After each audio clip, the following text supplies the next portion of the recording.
is your home for the Trojans. Girard Sports Live. Snap and leans forward, and that's touchdown number 4 for Scott Moore.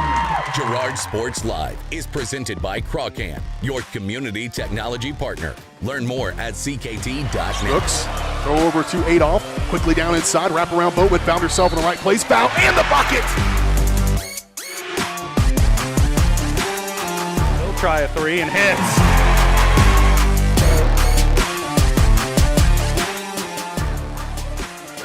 Adolph with it up top, being guarded by Gass. Girard down the lane, off the glass, and good.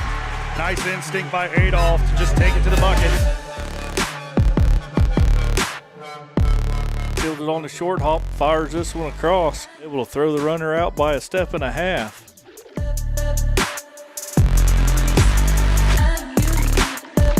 Pitch to the outside to Ashbacher. Gets a good block on the outside, and he's in for the touchdown. It's time for the Trojans. On your home for Girard High School Athletics. Girard Sports Live. Girard Sports Live.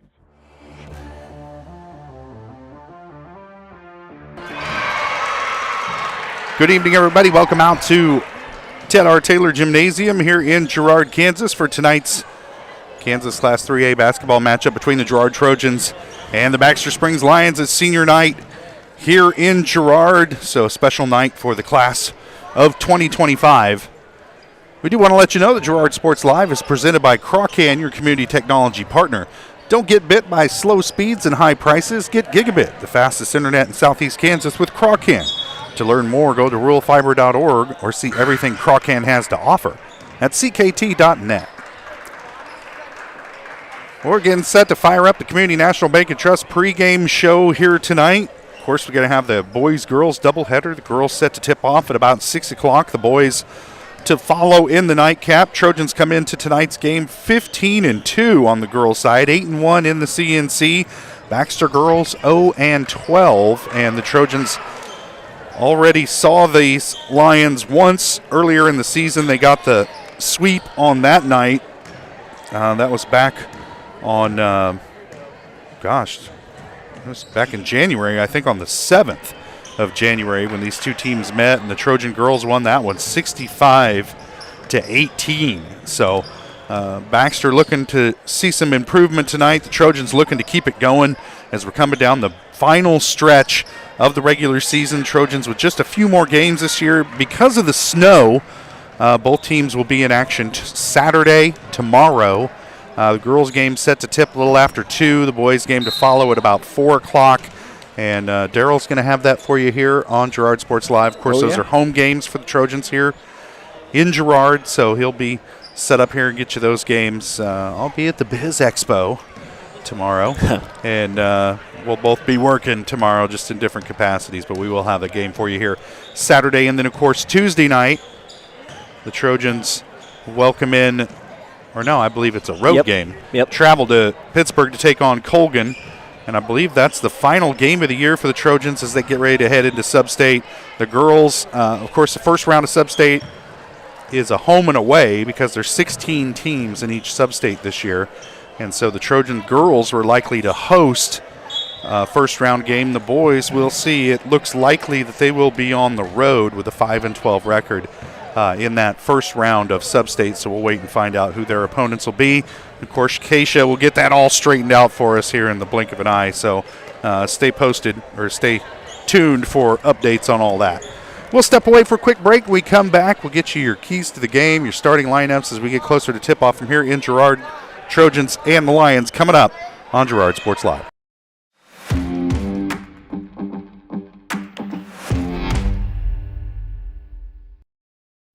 Why settle for less than the best? Crawcan's Gigabit fiber optic internet is now available to Pittsburgh, Frontenac, and Fort Scott, and many rural areas in between. Crawcan has the best speeds, the best reliability, the best service, the best support, and is overall the best value on all ultra-high-speed internet. If you want the best home internet connecting as many devices, all without equipment rentals, contracts, or overages, it is the time to switch to the best. It's time to switch to Crawcan.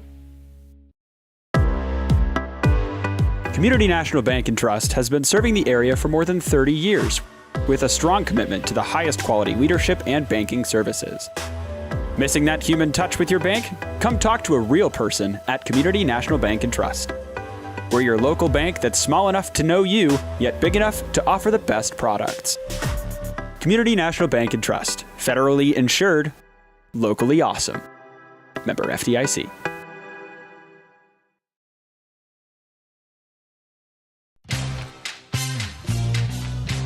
Tries to make something out of nothing. The Trojans all over him. It's going to be a big loss on the play. A Trojan sack means $1 short stacks at Eastside Cafe.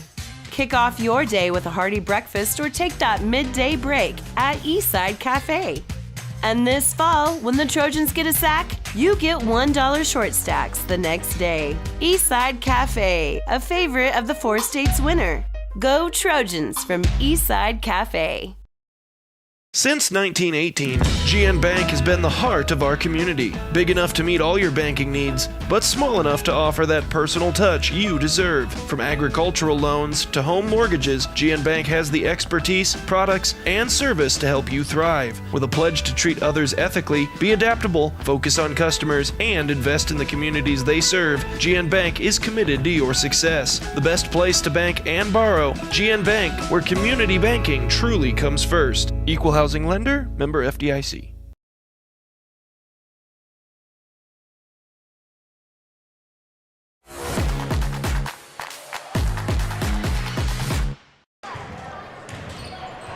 Welcome back to Ted R. Taylor Gymnasium, getting set for tonight's matchup between the Girard Trojans and the Baxter Springs Lions. I'm Josh Leitner, alongside me, Daryl McLeod, and this game pretty lopsided early in the year. We were kind of talking off the air what to expect from tonight, and my prediction, we'll see how it goes, is that the Trojans will kind of play it straight up in that first quarter, but at some point in time, I think in the second quarter, Coach Herlocker is going to bring out the press, and I think that's really going to put a lot of pressure on Baxter Springs. And the Trojans didn't press too much the first time these two teams met. Yeah, I think the very obvious choice is just let your defenders go. I mean, if you're an 0-12 team, obviously you've had a lot of struggles on offense, and I think a good coach is just going to expose that, and that's what I imagine Coach Herlocker is going to do. Whether he brings out the press or not, I don't know. I feel like our top 2 defenders can probably handle it no matter what, but if he brings out the press, he's just going to be even more dominant up top. Yeah, just saw the Trojans bring out a half-court trap against Galena that really gave them fits the other night, and they'll be probably going to get a chance to see a little bit of that tonight. As for Girard, you know, when you're going up against an opponent that you pretty much outgun in every category, you're really just trying to fine-tune things, and I think that you're going to see a lot of different things out of the Trojans tonight, offensively and defensively, to just try and work some of the kinks out for the stretch run of the season. Yeah, and this is one of those times where if you want to try out some new plays, you know, get some new defenses together, see how your team runs it, this is one of those games to do it in. Those keys to the game brought to you by Evans Motors. Get the keys to your next ride with a stop at Evans Motors. Nate and Eddie have decades of experience getting folks into the right car, truck, van, or SUV that's right for them and their family. Stop by and see them at the intersection of Highways 69 and 400 just south of Pittsburgh, or see their full selection online at evansmotors.net. We'll step away for a quick break. We come back. We'll talk starting lineups as we get closer to tip-off here. Oh, we also owe you some area matchups. We'll do those as well coming up as we get closer to tip-off here in Girard. Trojans and the Baxter Springs Lions coming up on Girard Sports Live.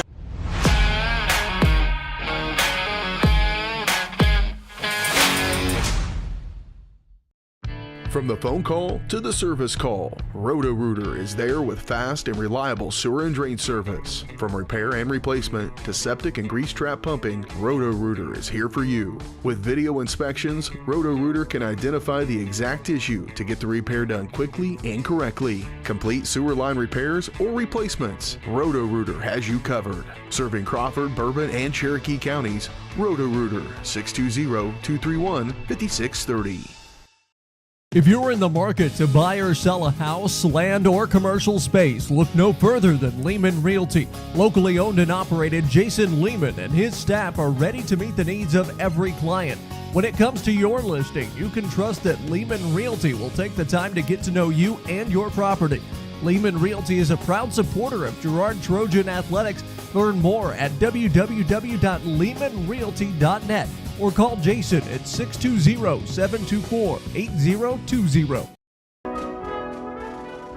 The first one here is a 2017 Ford Focus with only 21,000 miles. That one's not for sale though. I'm going to probably keep that one. Hi, my name's Eddie. 2016 Chevy Malibu with only 13,000 miles, but I might hang on to that one too. So let me show you the next one. Ford F-150, but that one's going to stay with me too. So let's go down to the next one here. Hi, I'm Eddie. 2017 F-150, so we have 3 of them. I could probably let that one go.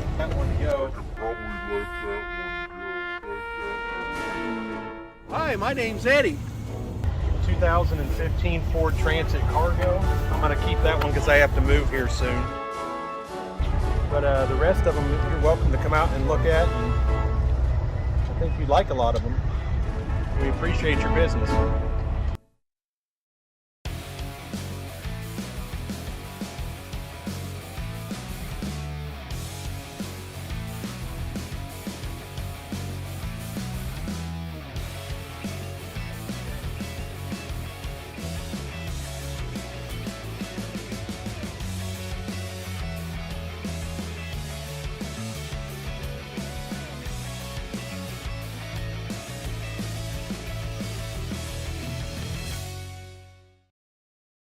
Unbelievable amount of devastation. I've never seen anything like it. We had a beautiful barn that was gone in 20 minutes. Farm Bureau stepped up right away and said, hey, we got you and we'll be there for you. We were taken care of. Now we could get on to repairing and rebuilding. I tell everybody about Farm Bureau. We're fortunate to say we have good coverage with good people doing it. Contact Judd, Lori, Lisa, or Amber in Girard for all your insurance needs. Hello, Four States. This is Jay Hatfield with Jay Hatfield Motorsports. We've been serving the Four States area with motorcycles, ATVs, and side-by-sides, plus offering you parts and service since 2005. We have 2 convenient locations, Pittsburgh and Joplin, selling quality brands such as Polaris, Kawasaki, Yamaha, Can-Am, and Suzuki. Jay Hatfield has a huge inventory available for immediate delivery. We offer financing options and an extensive selection of accessories. Most important, we're making deals. Come in and get your fun started today at Jay Hatfield Motorsports in Pittsburgh or Joplin.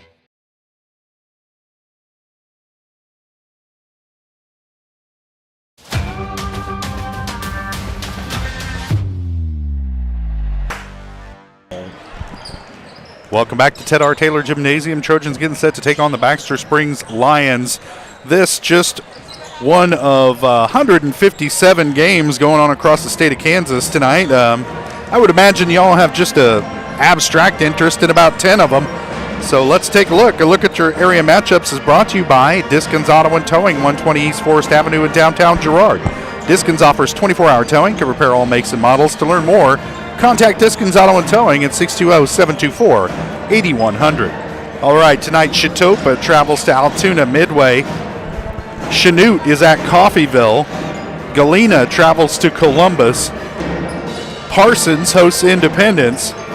And in a big Crawford County rivalry game, Colgan is at Frontenac tonight. Osawatomie at Burlington. Anderson County goes to Prairie View. Northeast hosts Oswego.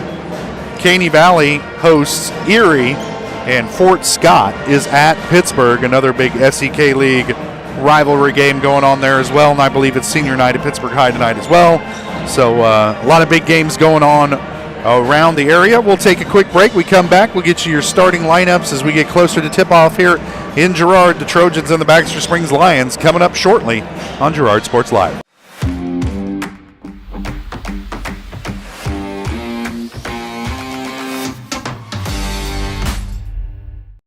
Whether you're trying to make the most of the next harvest, navigating a changing business landscape, or planning for the next chapter in your life, the professionals at Prime Accounting Solutions are here to help. With 10 locations, Prime Accounting offers convenient, friendly accounting and tax services at a fair price. Payroll, bookkeeping, business planning, personal tax filing, and more. And now Prime is the place to go for insurance. Trojan fans can find us at 408B North Grand in Pittsburgh or call 620-232-7305. To find a location near you, go to primeaccounting.net. Chicken Annie's of Girard is something to crow about. Their family-style restaurant continues a Southeast Kansas tradition with their specialty fried chicken, plus famous homemade onion rings, chicken and noodles, and so much more. And of course, their delicious homemade pies. Dine in or carry out available. Chicken Annie's of Girard has the best value, flavor, and service in the area. Stop in soon or call for catering. 620-724-4090. Communicating with current and potential customers is a must in the world of business. Advertising is nothing more than communication and an invitation. Look no further than Norris Advertising, offering a wide variety of services from billboards, radio across the 4 states, and digital ad services like ZTV, YouTube, geofencing, streaming, and more beyond the local view. Looking to upgrade your storefront? Norris Advertising is your go-to for local digital sign sales. Norris Advertising. Get your ads to work. From the football field to the bean field, the right equipment can make all the difference. Gear up for harvest, expand your fleet, or grow your business with Tyler Jackman at Big Iron Auctions. Tyler can improve your operation conveniently, efficiently, and effectively. And if you're selling one piece or the whole operation, Big Iron can connect you with over 750,000 registered bidders. Buying or selling, go big. Big Iron Auctions. Call Tyler Jackman at 620-404-8115. BigIronAuctions.com.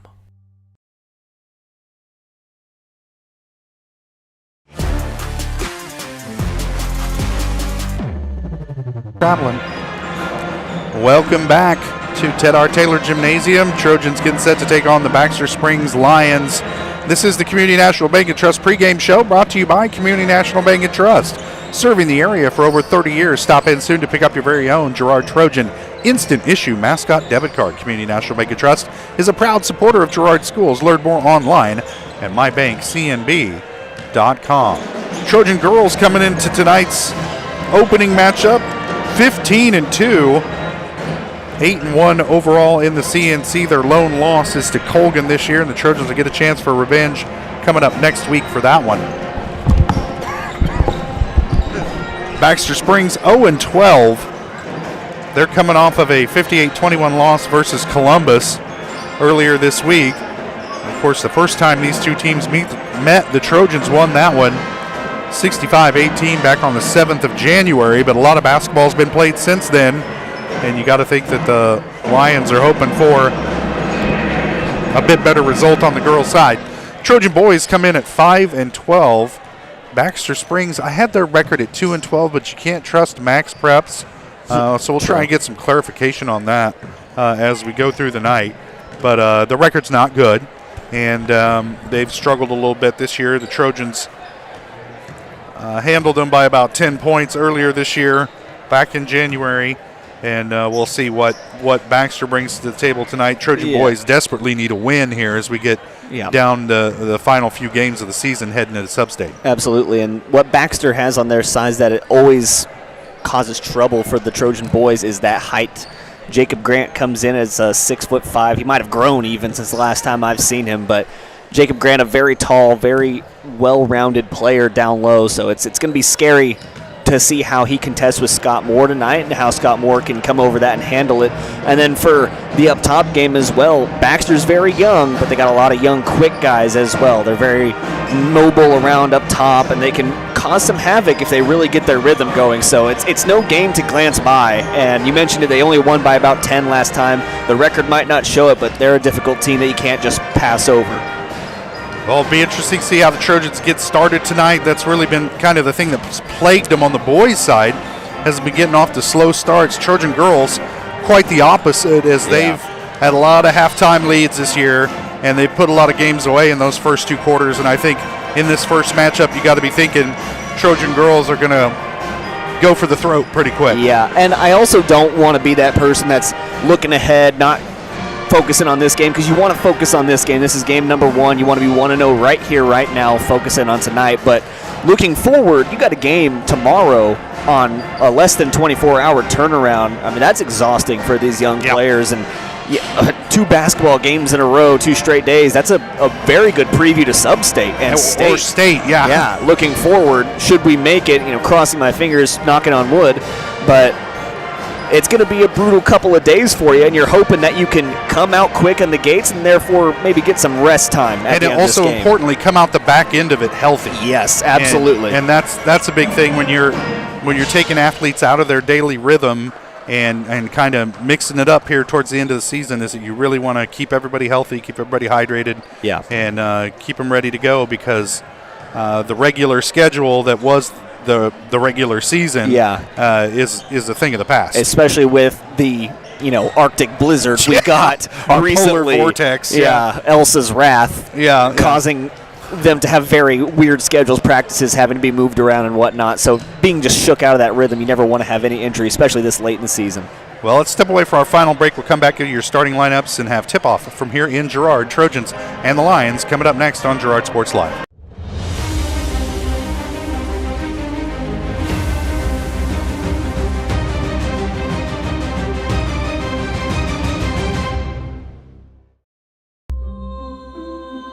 Are you tired of waiting for your internet to load at a snail's pace?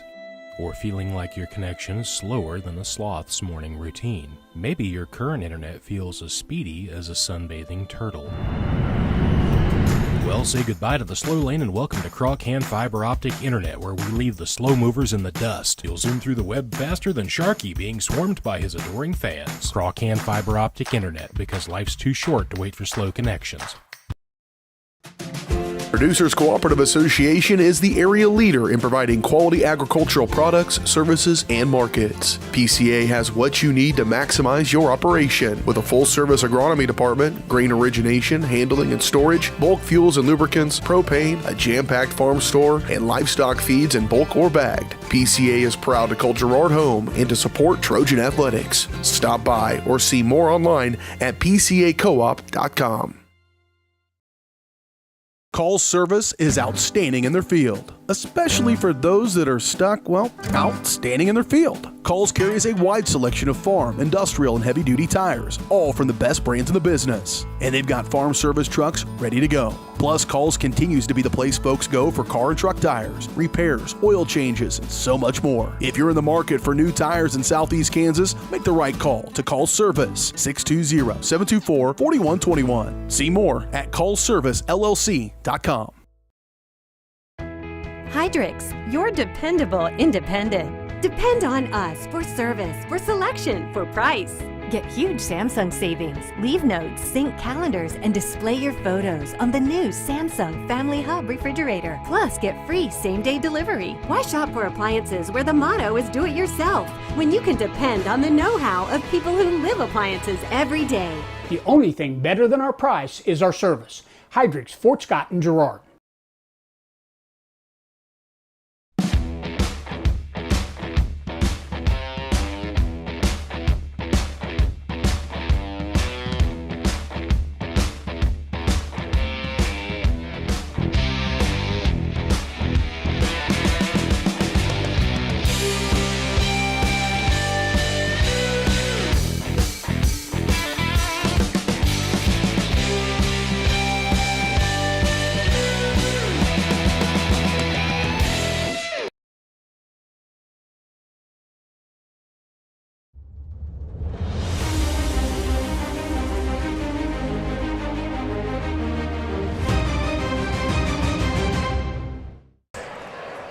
Welcome back to Ted R. Taylor Gymnasium, getting set for tip-off tonight between the Girard Trojans and the Baxter Springs Lions. I'm Josh Lettner, alongside me, Daryl McLeod. Let's take a look at our starting lineups. Our starting lineups brought to you by the Jagged Edge. The Trojans will start this game in style, but nowhere near the level of style you'll find. It's Jagged Edge. Stylist Carla Sands will have you looking your best for your next big game. Make an appointment soon by calling 620-724-7500. First, for the visiting Baxter Springs Lions, they'll start number 3, junior Kirsten Bergraff. Number 4, senior Chloe Turley. Number 14, senior Olivia Edmondson. Number 30, freshman Malia Thomas. Number 32, senior Chesney Billings. And for your Girard Trojans, they'll start 5'8", senior number 11, Jariah Adolph. 5'8", sophomore number 12, Kennedy Keller. 5'9", junior number 14, Maddie Kester. 5'6", sophomore number 22, Carson O'Rand. And 5'9", junior number 23, Erica Boatman. Welcome our visitors, the Baxter Lions. At this time, we ask everybody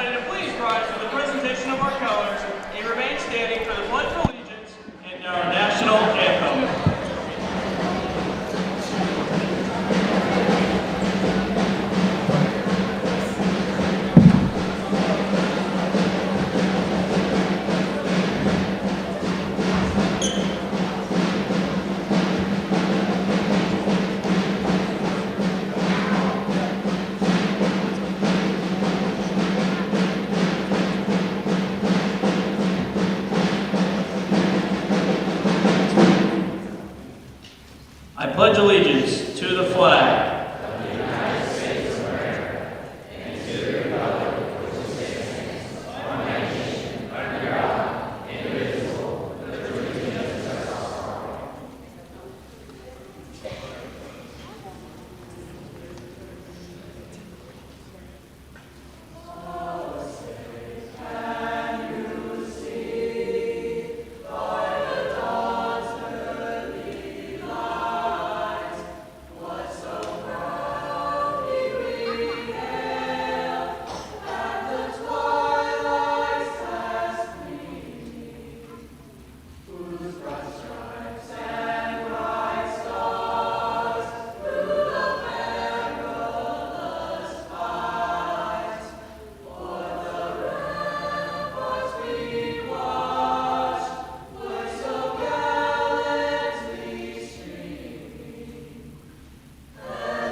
All right. Was that the Reflections? The Reflections, yes. Great rendition of Always our national beautiful. anthem. Getting set to tip things off here tonight from Ted R. Taylor Gymnasium. Senior night. Trojans welcome in the Baxter Springs Lions. So a special night for the class of 2025. Start with the Lady Lions. She's a junior, number 3, Kirsten Berggraf. We already gave you your starting lineups on the other side of the break. For the Lady Trojans, she's a senior, number 11, Girard. Doesn't happen often, but we're a little ahead of the game. Yeah, you know, we've been very good these last few games about you want to be peaking at this point in the season, Right, Daryl. So right. I think we're on point. You know, when you don't get this is like the last big season for the broadcast, you know, so you really want these last few games to be money. Award-winning material. Exactly. You know? If we actually put us up for an Emmy. 2 awards, yeah. I think as far as high school broadcasts go, Josh, they might just give us an Emmy. Yep. Is there a best sarcasm in a YouTube sports broadcast category, or? I think we'd probably win it. It may be. For the Lady Lions, who's a senior, number 32, Chesney Lilly. I think we'd certainly deserve a nomination. For the Lady Trojans, she's a junior, number 23, Erica. I'd do anything to win that award. All right, we're getting set for the opening tip here in Girard. Our opening tip brought to you by Farmers Bank, proud to have helped with the growth and development of the communities we serve. Farmers Bank's looking forward to a brighter tomorrow. Farmers Bank with locations in Hepler, Walnut, St. Paul, and Girard.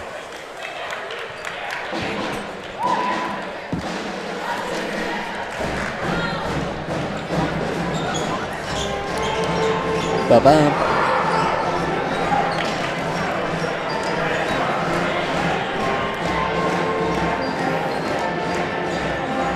You know, they always have the last home game as senior night in a season, so it's kind of weird to have that other game tomorrow. Yeah. And it's like it's happening at like it feels like a tournament game Well, almost. it's what polar vortexes do for you, Daryl. They just throw your life into chaos.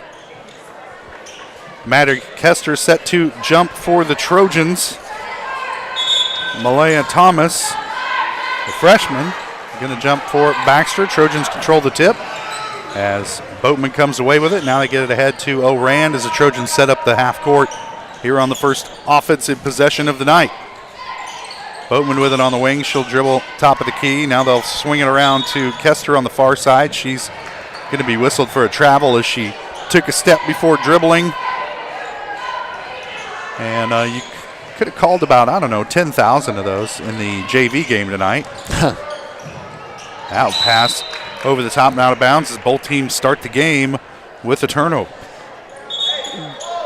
Now the Trojans get it back, no harm. Off the traveling violation on the first possession. Kester with it on the wing, kicks it in the corner to Boatman, drives baseline, now looking for help, gets it back out to Kester. Now she'll drive baseline, kicks up top to Oran, swings it around to Adolph. Jiraiya takes off down the baseline, she's trapped, kicks it back out to Oran. Nice dish to an open Adolph from the corner, in and out. And the rebound comes down to Kennedy Keller, battling for position down low. She gets it to Kester, off the glass and good. That's the Trojans battling under the bucket for the big rebound and putback. A key in this Baxter defense is the dribble drive. Anytime you can get past them, they leave so much open on the outside. That pass going to be stripped away after a scrum for it as Oran comes away with the run out, and she's got her first bucket of the night, and the Trojans out to an early 4-0 lead. Yeah, it looks like they're going with that half-court defense that you had mentioned that works so well against Galena. Turley's pass goes through the hands of Thomas. And it's out of bounds, last touch by the Trojans. Now they got a equipment issue as flat tire. Erica gets her shoe tied. And we're back underway. Turley with it up top to, and as they try and get it down low to Thomas, and it's tipped out of bounds, last touch by, I think, Boatman. It'll stay with Baxter as Burgraff set to inbound from the baseline. She'll get it into Turley. Back to Burgraff, launches a three off the side of the backboard. Now a run out after the loose ball. It's going to be out of bounds, last touched by Turley as she went to the floor, and so it'll be Trojan basketball. 6:20 to play first quarter. Girard leading 4-0. Oran with it, top of the key. Far side to Adolph, thought about it, now to the elbow to Kennedy Keller. Back around to Maddie Kester for three from the wing, and she drills it.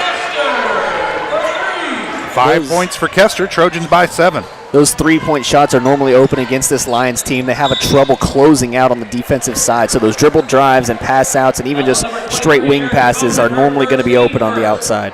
And Boatman picks up her first, being a little too aggressive out on the perimeter as she came out to try and poke it away from Thomas. Erica picks up her first team foul on the Trojans. Now Turley loses the handle on the pass. Kester comes away with it. 4 possessions, 4 turnovers tonight for Baxter, Into the corner to Boatman. She's going to drive on Thomas, who flops, no call. Back up top to Oran. Now Kester driving baseline. Maddie walking the tightrope, kicks to an open Adolph, and her three is good. Man, these Trojans are hard to stop when they're making that outside shot, and they lead at 10-0 here early. And Baxter's doing nothing to really help their cause, leaving people wide open on the outside. This pass over to Billings. Now shot on the way from Turley, no good. Rebound tipped around, comes down to Boatman. And Erica will give it up to Oran across half court. Now Kester with it on the wing. Back into the corner to Oran. She'll take the open three. In and out. Rebound comes down to Thomas for Baxter as Keller hits the floor, but she looks to be okay. Trying to sneak up, and she does. And comes away with the steal. Now Keller on the run out, off the glass and good. Hard to keep up with what Kennedy's doing. And what do they call on the floor? What do they call that maneuver when you play dead and then go up from behind and steal the ball? Defensive possum, I have no idea. Maybe we've coined a new phrase. Yeah. I doubt it'll stick in the game of basketball. The defensive possum. The defensive possum. Play dead and then strike when they least expect it. Exactly. Well, there's a 30-second timeout on the floor. We'll keep it right here. And the Trojans have already forced 5 turnovers against Baxter. They're leading at 12-0, pitching a shutout here about halfway through this first quarter. And so far, if you're a Trojan fan, this is exactly what you wanted to see out of this particular matchup between these two particular teams. Yeah. Subbing in for the Lakers, Trojans just need to keep their foot on the gas here throughout this game. I mean, they're going to be able to force turnovers all they want with their defense, and it's a good test of keeping your head in the game and make sure you stay focused. Maddie Kester gets a rest. Marley Sisney into the game for the first time tonight, as Sisney immediately with a collision in the defensive backfield. And she just got there at the right time, separated the receiver from the ball. I didn't see where the flag came in there. Pass interference. Yeah. May have gotten there a little early. Nonetheless, Sisney's going to pick up her first. Second team foul on the Trojans. Baxter gets it in. Shot on the way from Turley, no good. Trojans come away with the rebound. It's Adolph with it. Up ahead to Keller, who has to hit the brakes quickly. Now the Trojans will set up the half court. Adolph gives it up to O'Rand on the wing, surveying the floor, back to Adolph in the corner. They'll swing it around to Sisney on the near side. She'll fire a three, and the rebound comes down to Thomas for Baxter Springs. Trojans come up empty that time.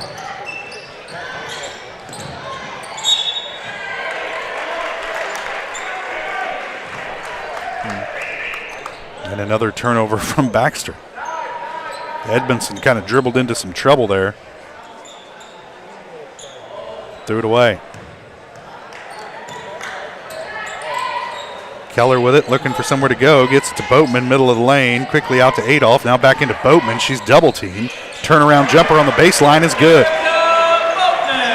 I think in this game, Erica Boatman could have as many points as she wanted from that block. Yeah.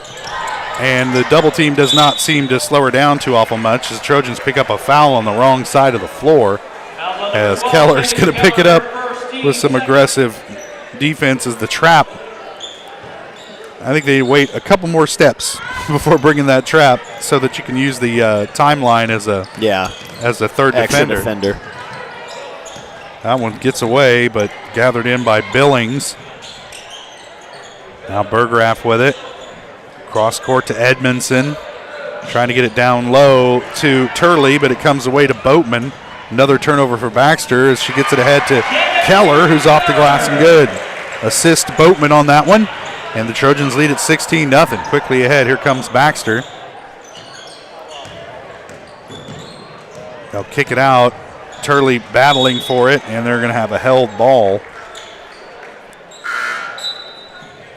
Subbing in for the Lady Lions, number 24, Bailey Campbell. As well for the Lady Trojans, number 14, Maddie Kester, and number 25, Bailey Walker.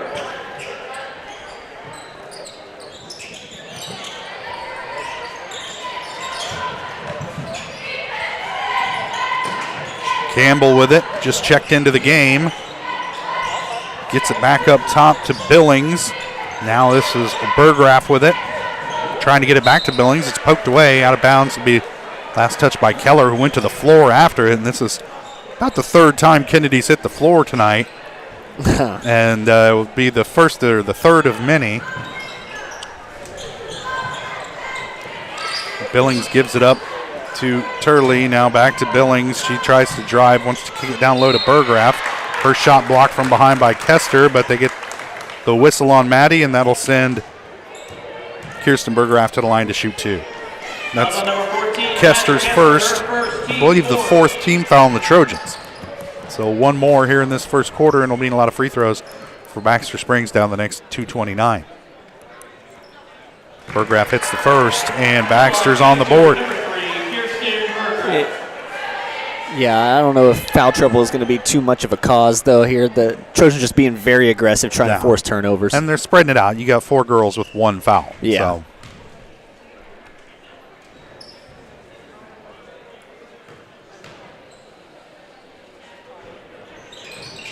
And Berggraf hits them both. Trojans lead at 16-2, under 2.5 to play. First quarter, that pass too high for Kester, but Keller tracks down the loose ball. And that's a good effort play by Kennedy to rescue that possession. Walker with it on the elbow, back over to Kester at the wing. Now Adolph straight away, open for three, and she drills it. 6 points for Drya Adolph. Trojans lead by 17 as we're down around 2 minutes to play in this first period.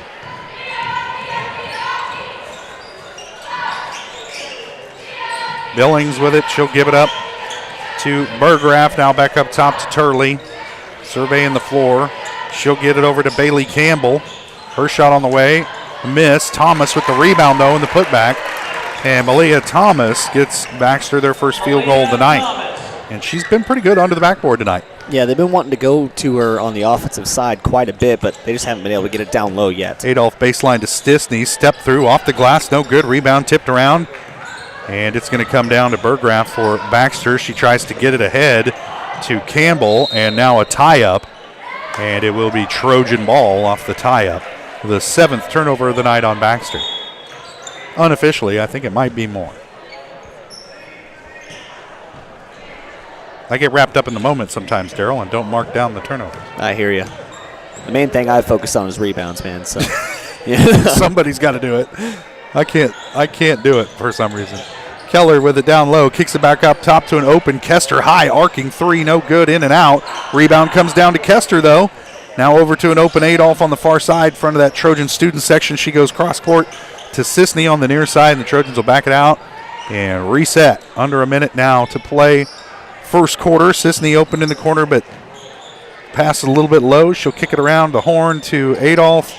Shot from the elbow for Keller, no good. Tipped around. Rebound comes down to Baxter. I believe it was Burgraff that came away with it. And that one tipped out of bounds as Campbell lost the dribble. It'll stay with Baxter. Last touch by Sisney. Oran and Boatman check in. Keller and Adolph will get a breather for the Trojans for this last 33.9 of the first quarter. Burgraff to inbound. Gets it in. Shot on the way. No good. Rebound. Kester, who out-battled Thomas for that one.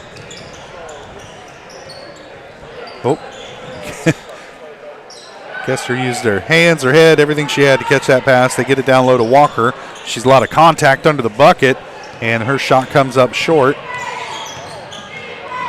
Baxter coming back the other way. They get it to Campbell at the free throw line. Turn around, misses everything out of bounds. That'll get it back to the Trojans. I'm going to go ahead and score that as a turnover, and Trojans will get it back with 4.8 left to play here first quarter. Oran pushing. Under 3 seconds. Shot on the way from Carson, no good. And that'll do it for the first quarter. Trojans lead it by 15. We'll take a quick break. We'll come back. You're watching Trojan basketball on Girard Sports Live.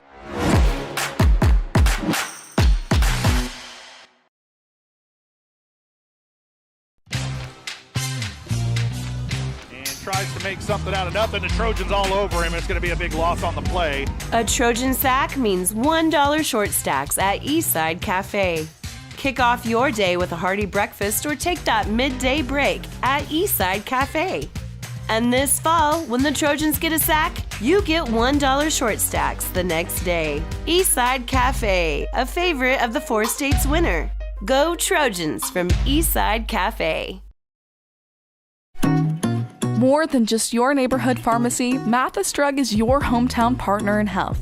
With pharmacist Bria Scheibe and an experienced, highly trained staff, Mathis Drug is ready to serve you. And now, Mathis Drug offers comprehensive compounding, which is one of the few pharmacies in Southeast Kansas with this convenient on-site service. From medications to expert advice, call 620-261-9779. Mathis Drug Store, where community and care come together. Drugs are bad, okay? Welcome back to Ted R. Taylor Gymnasium. We're underway here in the second quarter. Baxter with the ball. Trojans leading by 15 after one. Casado with it. Her shot, no good. Rebound battled for, out of bounds. Last touch by Kirsten Burgraff. It'll be Trojan ball. Yeah, something Casada did well last year that I remember from doing any of those broadcasts was she came in and added a little bit of a spark to the team. She was not afraid to shoot at all, and didn't always make the shots, obviously. But anytime you have someone who's not afraid to shoot on an offense that's been struggling, you're going to have a little bit of a spark in that player. Boatman goes to the middle of the lane. Her little runner's no good, and then she gets an over-the-back foul, battling for the rebound, and that's 2 on Erica. First team foul in the Trojans' second quarter. Riley Daniel handling up the floor. Bailey Campbell handling up the floor for Baxter. And tipped out of bounds. It'll stay with the Lions. Burgraff set to inbound from the baseline. Gets it in on the wing, gets it right back. Shot on the way from Burgraff, a 15-footer, no good. Rebound tipped around. Boatman comes away with it for the Trojans. And we're keeping track of stats tonight, waiting for that double-double so we can have pancakes tomorrow at Eastside Cafe. The $2 double stack. Yeah, right Trojan before player gets a double-double. Go get your pancakes before the Frontenac game. That's right. And Sisney fouled heading into the lane. They're going to get this one on Burgraff.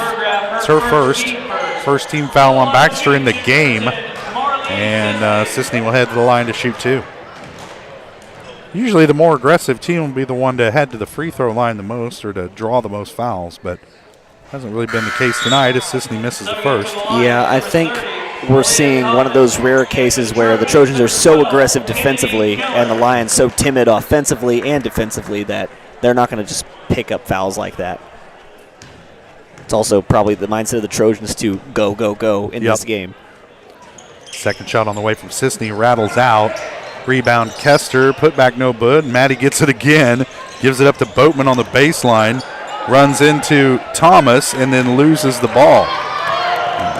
Just the second turnover tonight for the Trojans as Baxter comes away with it. Billings with it. Now the shot on the way, no good for Vestal. And the Trojans come away with the rebound. It's Carson Oran. Keller with it on the far wing, back up top to Oran, elbow for Kester.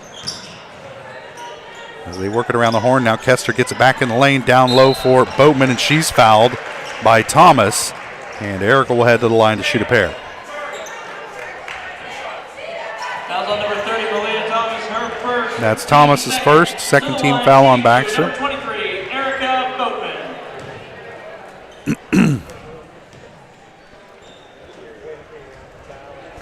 First one no good off the back iron. Coming in for the Lady Lions, number 3, Kirsten Burgraff, and number 11, Jariah Adolph. Adolph into the game replacing Sisney. Burgraff comes in for Baxter replacing Chesney Billings. Second shot is good for Boatman. She's got 3. And the Trojans lead it by 16. Campbell with it. And a little half-court trap being implemented by the Trojans. Open shot on the way, off the glass and good for Vestal. And Trojan lead down to 14 with 6 minutes to play in the first half. Kester with it on the free throw line, out to an open Adolph. Three-pointer off the mark, rebound Kennedy Keller. And they're going to have a held ball. It'll stay with the Trojans. I think Kester got a lot of contact there. Maybe the official didn't have the best angle on it, and the Trojans will keep it. So good news for Girard. They get it quickly into the lane to Boatman. She's open and hits a little 10-footer. 5 points for Boatman. Trojans by 16. And another tie-up, and it'll stay with Baxter. So if you're running the possession arrow tonight, it's an active night for you.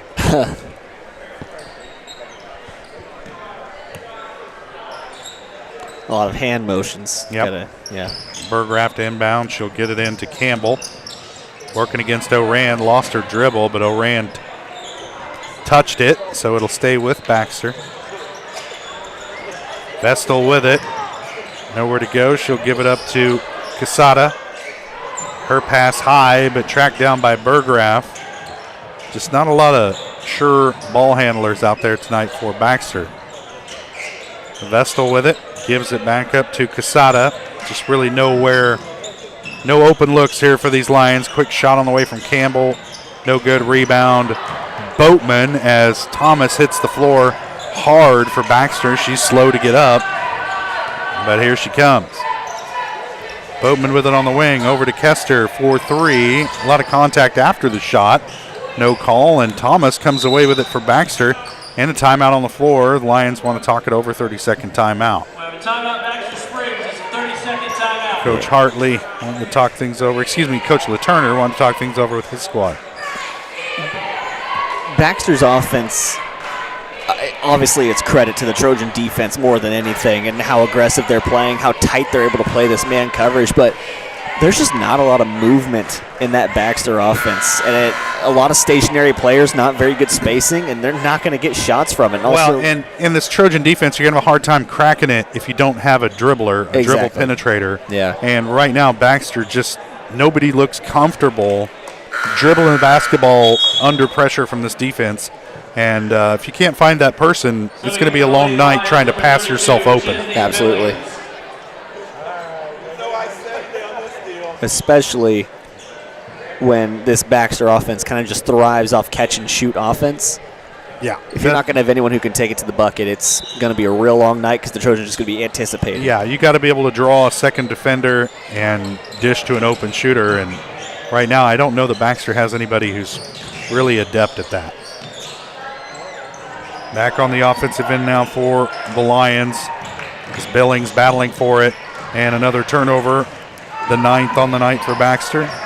Boatman comes away with it. Now O'Rand with it across half court. Keller back to Boatman in the lane. Wide open. Adolph gets it back down low to Boatman working on the blocks. So turnaround baseline. I think that was a left-hander maybe by Boatman, and it's good.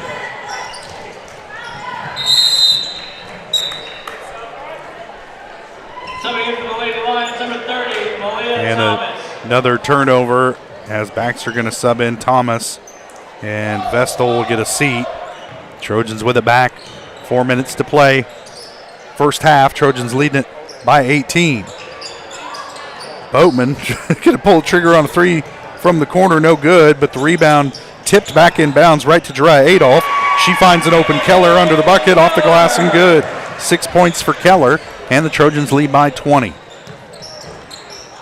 That one tipped away. Boatman comes away with it. Erica's got a run out. Her shot no good. Rebound O'Rand off the glass and good. 4 points for O'Rand. 10 turnovers for Baxter. Trojans leading it by 22. Another turnover. And Keller with the run out off the glass and good. 8 points for Keller. And it's kind of turned into a rout here early. And a timeout. Baxter Springs, I believe it's a full timeout. We'll take it as well. Trojans leading by 24, 3:15 to play, first half. You're watching Trojan basketball on Girard Sports Live.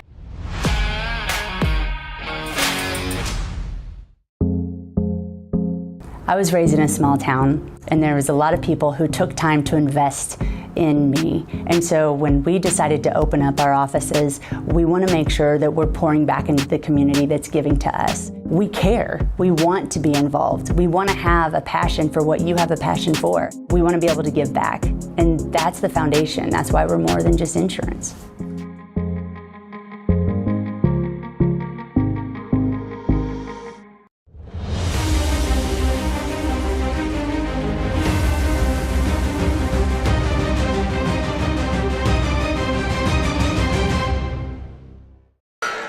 I'm liable to hear about that one, Daryl. Trojans up by 24. Subbing in for the Lady Lions, number 4, Chloe Turley. Here in this second quarter, about 3 1/4 minutes left in the first half. They're going to whistle that reach-in foul against Maddie Kester. Stops the clock with 3:10 left to play. That's 2 on Kester. And 2 on the team in the second quarter. That's enough 2s for you. Cassida with it. We'll give it up to Chloe Turley. Back to Cassida. And Billings with it. Now Turley working against Adolph. And I think they're going to get a pushing foul away from the ball on Boatman, battling for position with Thomas. Well, and Boatman will sit. Bailey Walker, Marley Sisney in. Boatman and Maddie Kester sit. The good news for Boatman, she's made enough impact on this game that I don't think she has to worry about her absence.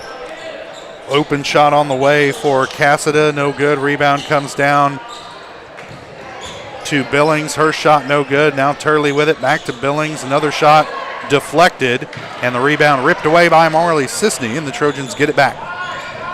2.5 to play. Trojans by 24. Into the lane to Keller.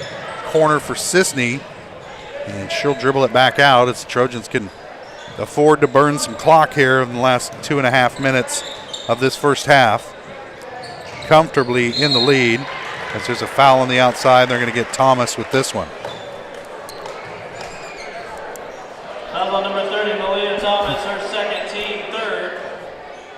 Thomas picks up her second. Number 20, Ashlyn Hall. Ashlyn Hall comes in for Thomas. Adolph gets the inbound pass in the corner. A lot of contact, no call. She comes away with it. O'Rand with it, top of the key, gives it up to Bailey Walker. Now back to O'Rand in the corner to Adolph. And the Trojans working it around the perimeter as O'Rand, a little runner in the lane, is good. 6 points for O'Rand. Trojans by 26. That pass deflected and stolen away by O'Rand. Carson on the run out, off the glass, no good. Rebound comes down to Keller. She's fouled on the putback and hits the floor. What's that, fourth or fifth time tonight? Keller picks herself up off the floor, and Kennedy earns a trip to the line. Whenever you're watching film on this team and you realize that you can be super aggressive against the Lions, you can try and jump passing lanes, you can go for steals on the ball carrier. Keller's just sitting there thinking, this is going to be my night. Yeah. And with that, she's going to be super aggressive no matter how many hits on the floor she has to take. Trying to set a record in steals, I think. Yeah, first free throw rolls off, no good. Second one on the way, in and out. Rebound comes down to Billings for Baxter Springs. Oof. Pass ahead, handled by Casada. She gets it down low, and it's rejected as Ashlyn Hall tried to put it up under the bucket, and I think it was Marley Sisney who slapped that one into next week. Based on the reaction from the teammates, I'm going to go with that as well. Yeah. Get it in. Casada, now she'll swing it around to Hall. Turley now shot on the way from Billings, no good. Missed everything, out of bounds. It'll be Trojan ball. 1:18 to play first half. Girard leading by 26. And to say they can be patient with this possession might be an understatement. Into the corner to Adolph. Back up top to Sisney. Now Keller with it. O'Rand baseline. And she's fouled and will head to the line to shoot a pair.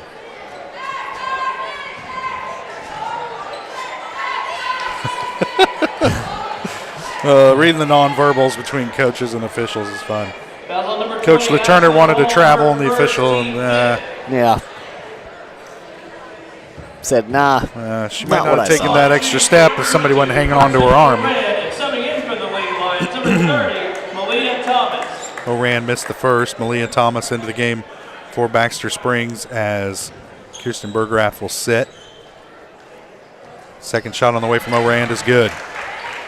7 points for Carson tonight. Trojans by 27. Thomas with it. Tries to give it back up. Ripped away by Bailey Walker. And now Walker on a run out of her own off the glass. No good. Rebound Sisney. And the Trojans can back it out here and burn a little bit more clock if they so choose.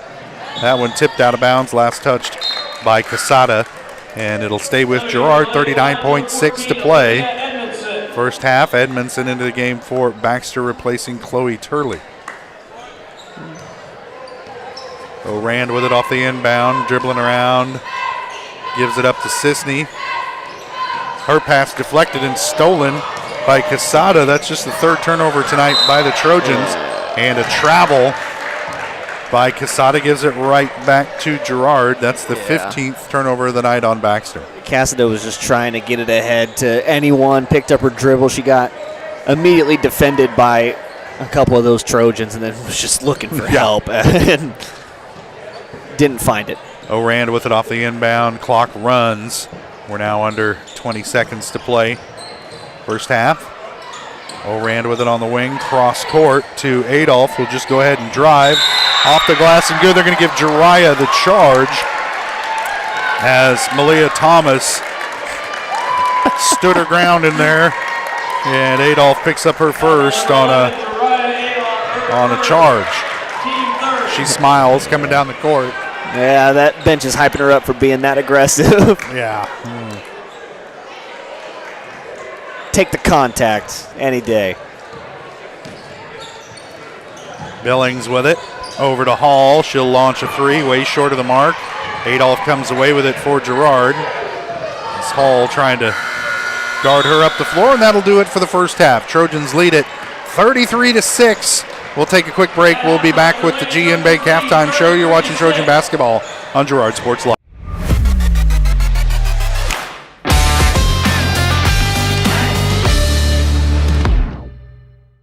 Since 1918, GN Bank has been the heart of our community. Big enough to meet all your banking needs, but small enough to offer that personal touch you deserve. From agricultural loans to home mortgages, GN Bank has the expertise, products, and service to help you thrive. With a pledge to treat others ethically, be adaptable, focus on customers, and invest in the communities they serve, GN Bank is committed to your success. The best place to bank and borrow, GN Bank, where community banking truly comes first. Equal housing lender, member FDIC.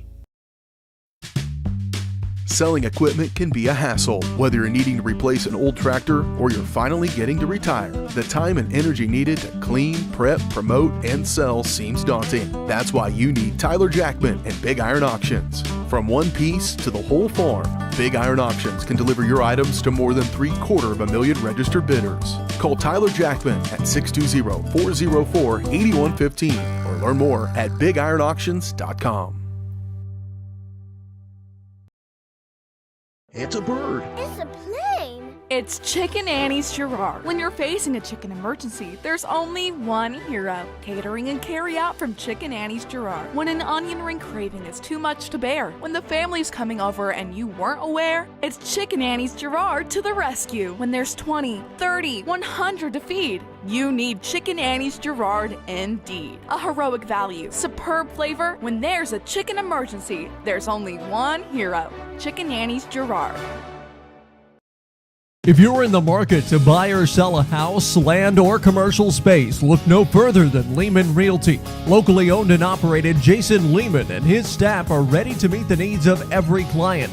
When it comes to your listing, you can trust that Lehman Realty will take the time to get to know you and your property. Lehman Realty is a proud supporter of Girard Trojan Athletics. Learn more at www.lehmanrealty.net or call Jason at 620-724-8020. More than just your neighborhood pharmacy, Mathis Drug is your hometown partner in health.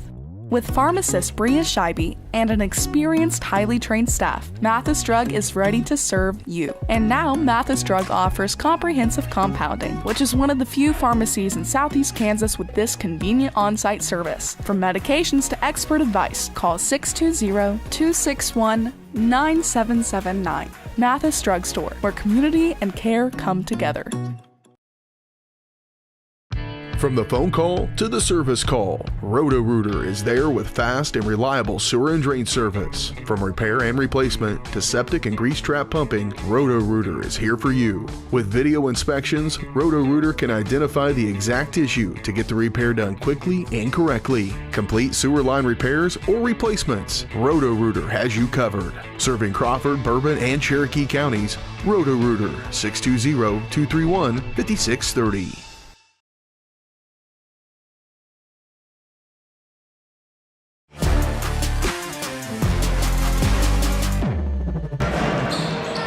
Welcome back to Ted R. Taylor Gymnasium. We're at halftime of the girls matchup. Trojans lead it 33-6. This is the GN Bank halftime show brought to you by GN Bank, where they've been providing customers with the highest quality financial services in a friendly and personal way for over 100 years. Personal, business, or agricultural needs, turn to GN Bank. Learn more at gn-bank.com. Well, Trojans, man, turnovers were huge as the Trojan defense forced 15 of them in the first half, jumped out to an early 19-4 lead at the end of the first quarter, outscored Baxter 14-2 in the second quarter, and that gives us our 33-6 halftime advantage. And it's been defense turning into offense tonight for these Trojan girls. Absolutely. I mean, you kind of knew coming in that this would be the outcome of the game, but you always wonder what fashion it's going to come in. And at the start for the Trojans, it was that 3-ball. It was falling for them really well. And then in that second quarter, it was just steal after steal after steal. The Trojans accumulated 8 steals, if my math and tracking of steals is correct. And I mean, just going back and forth on that. And then Kenny Keller having 3 of them coming down and making buckets off those. The transition buckets becoming a huge factor. And the lead's going to be pulling away for them. That Eye on the Game brought to you by Kennar Eye Care. As we take a look back at the first half, Kennar Eye Care is here to make sure you can see what you're looking at. Kennar Eye Care, with locations in Pittsburgh and Girard, is here to help their valued customers. Learn more at KennarEyeCare.com. We'll step away for a quick break. We come back, we get you your halftime stats as we look forward to the second half action. Maybe peek ahead to the boys' game, the nightcap getting ready to take place right after this girls' game here tonight. Trojans and the Lions from Baxter Springs on senior night. All that coming up on Girard Sports Live.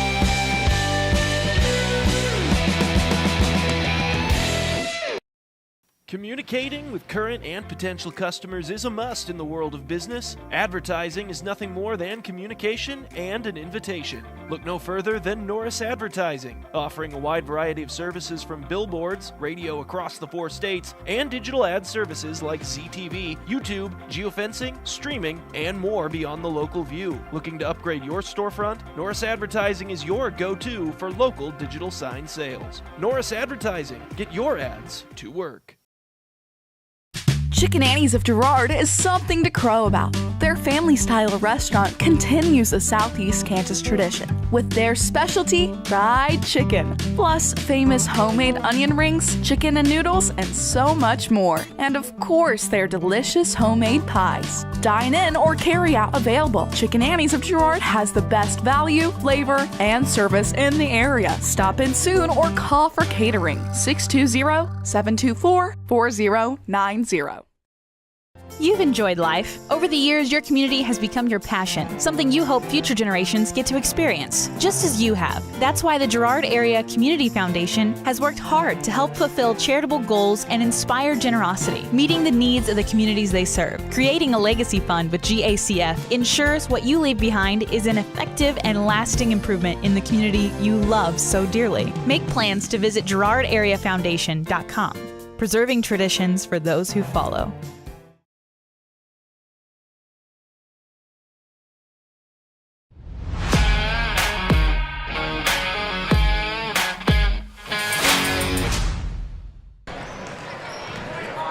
Welcome back to Ted R. Taylor Gymnasium, getting set for second half action tonight between the Trojan girls and the Baxter Springs girls. At the break, Trojans lead it 33-6. After this one tonight, the boys game, as Trojans come in at 5-12. Baxter,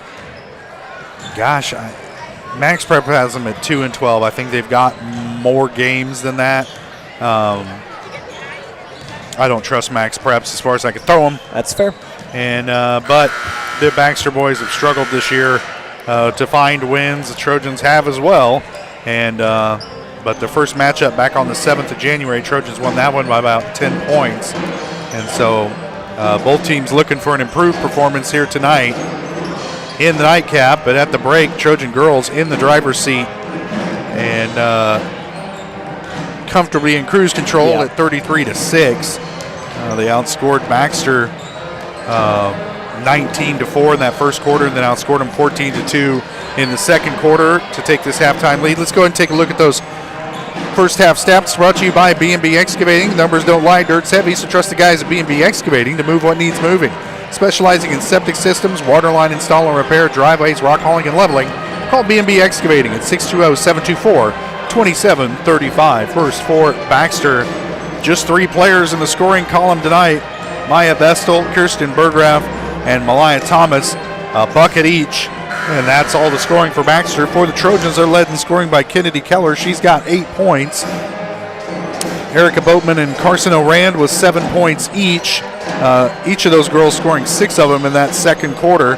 And then Jariah Adolph with 6 points. All of those coming from behind the arc in the first quarter.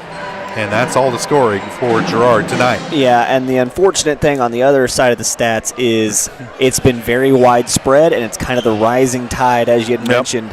Kennedy Keller is the closest right now with steals, actually. She's got 3 steals and 3 rebounds and an assist, so she's doing just about everything on the floor. Boatman has 3 rebounds. Oran has 2 rebounds. Kester has 3 rebounds. I mean, everyone on the floor is doing their part, which is not great for the double-double cause. Yeah, but most importantly for the Trojans, they forced 15 turnovers in that first half, which has really been the story of the game thus far. Boatman with it on the far side as the Trojans with the ball to start the third quarter. Kester with it near side, thought about a 3, now kick it back out to O'Rand at the top of the key. Now Adolph will take one from the opposite wing. No good. Rebound comes down to Keller, though. She tries to get it to Kester and does, and Maddie's off the glass and good. So Kester with the first points of the second half for the Trojans, and they're out to a 29-point lead as Baxter with an errant pass for their 16th turnover of the night. And that will give it back to Girard. That might be that 4th or 5th time we've seen that trap, and someone tries to pass over it and just sails it into the bench. Adolph with it on the wing, back into the corner to Boatman. Now O'Rand gets it back to Adolph, down low to Keller, and she's fouled under the bucket by Burgraff, and that'll be 3 on Kirsten Burgraff. And it'll send Kennedy Keller to the line to shoot a pair. Kennedy's 0 for 2 from the stripe tonight. Does Burgraff have all of their fouls? All but 1. Huh. Keller's first shot, no good off the front iron. Vestal into the game as Burgraff will sit with 3 fouls.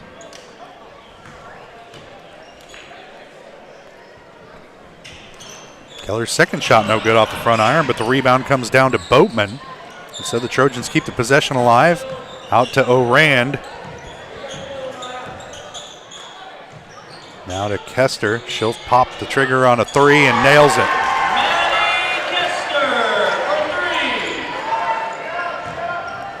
10 points for Kester. And another turnover as Keller comes away with the pass deflection. Gets it over to O'Rand. Her shot no good. Rebound Kester. And she's fouled. And it's going to be on the floor. Trojans will inbound from the baseline. Kester with another rebound.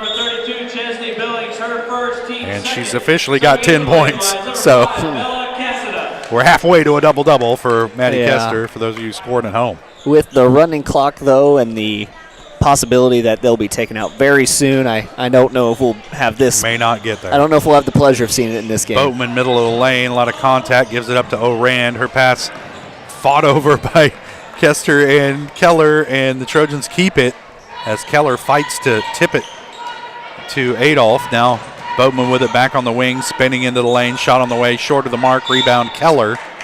And she's fouled, and Kennedy will head to the line to shoot another 2. She's 1 of 4, from the stripe tonight. Correction, 0 of 4 from the free throw line tonight. First shot right in. I think she just might not be used to being at the line. Yeah, I normally don't get these foul calls. Yeah. I'm not the one who normally takes the shots on this team. Yeah.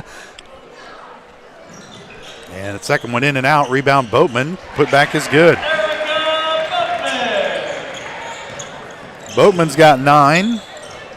Trojans leading at 41-6. Another tip away and another steal as Kester comes away with the loose ball, and then she's fouled in the open floor. Turley picks up her first, and it's a 4th team foul on Baxter in this third quarter, so there could be a lot of free throws for the Trojans as the clock now runs under 5 minutes to play in the third. O'Rand with it up top, a lot of Trojans down low. Now she'll get it to Keller on the elbow. Into the corner to Adolph, her pass deflected, and Billings comes away with the steal, just the 4th turnover of the night on the Trojans. Gets it ahead to Cassida. Now back to Billings.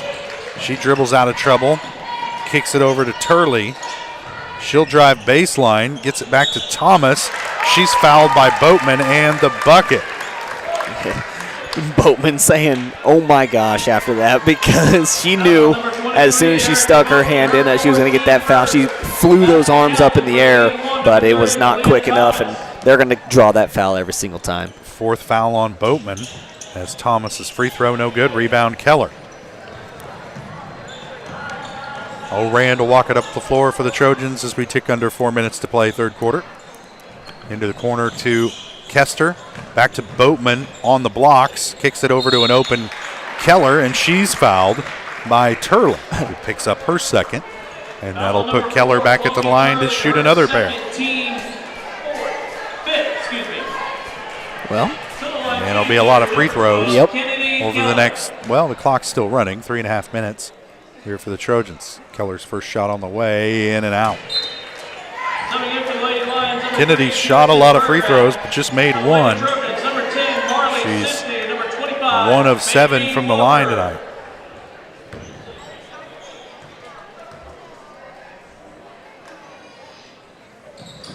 Second one bounces off. Rebound Kester. Her putback no good. And the rebound comes down to Casada.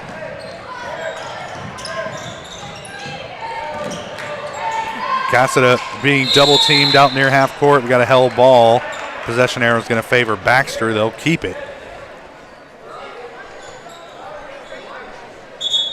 Foul on number 10, Marley Sisney, her second, team second. Didn't they do a held ball there? The ref close changed it, and then Marley and Kennedy had maybe the funniest exchange I've seen ever, because that foul probably should have been on Keller as she was the one near the ball, but Marley picks it up, and the look between the two of saying, what the heck did I do? was just pure comedy, I think. Yeah, you owe me one, basically. Yeah. Better pass it out to me next time you get the chance. Yeah.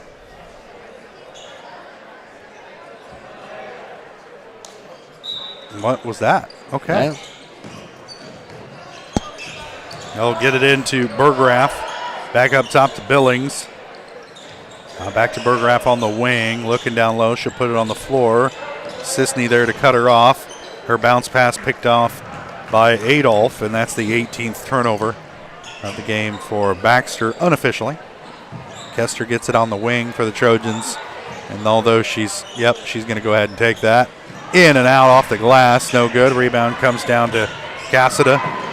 Now she loses it out of bounds. Last touch by Keller. It'll stay with Baxter. Billings inbound from the baseline. Trojans back off the pressure and will pick up the Lions in the half court as Berggraf driving down low. Her shot off the glass, no good. Rebound, Adolph. Girard will handle it up the floor. He gives it up to Kester on the wing. Elbow to Kester. Far side to Sisney. 3 on the way is good. First bucket of the game for Marley Sisney. She's got 3. And the Trojans lead it by 36. Yeah, I think so. Good math. Berggraf with it. Doesn't happen very often, Daryl. Billings being hounded by Keller. Now back to Hill. Her pass deflected, and guess who comes away with it? Kennedy Keller. 19th turnover for Baxter is Walker trying to run through the lane. She's going to be fouled by Billings on a late whistle as they get Billings with the blocking foul. It'll be on the floor. Well, that should be shots. Yeah, it should no matter what. Yeah. And Bailey Walker will head to the line to shoot 2. And that will also be the end of the third whenever they get around to it. And should not let this buzzer go off while she's shooting free throws. First shot, no good for Walker. It's her first trip to the line tonight.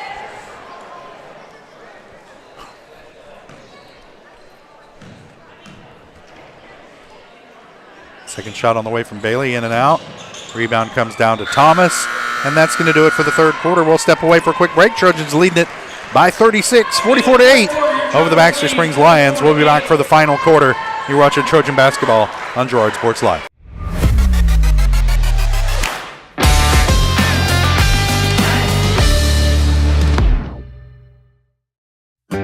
a partner in your fields and in your success. That's what you get with Murphy Seed. Channel seedsman Matt Murphy knows your fields and can recommend the elite seed products designed to perform in your area, maximizing the profitability of every acre. With Murphy Seed, you'll get year-round, hands-on, customized service. To learn more, call Murphy Seed at 620-249-6419. Your partner at every stage. Matt Murphy and Murphy Seed. When it comes to your health care, you have a choice. Choose to stay local. Choose Girard Medical Center. For over 100 years, Girard Medical Center has been a part of the community, and they work every day to meet the health care needs of those they serve. With 6 locations in southeast Kansas and an ever-expanding list of inpatient and outpatient services, you just don't have to travel anymore to get quality cutting-edge care, including many services you won't find elsewhere. Proud to serve Girard and the surrounding area. Learn more at girardmedicalcenter.com.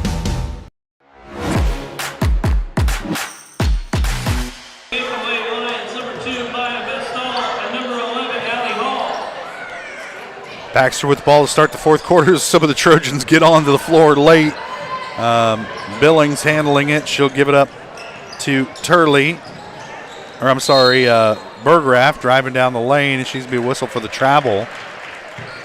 And that'll give it back to the Trojans. 7:44 and counting in the game. Girard leading by 36. It's something that's merely an academic exercise at this point. Oran dribbling around. She'll give it up to Brooke Stafford, who just checked into the game. And then Adolph hits a 3 from the corner. Jariah's got 9. And I'm not sure what the call was.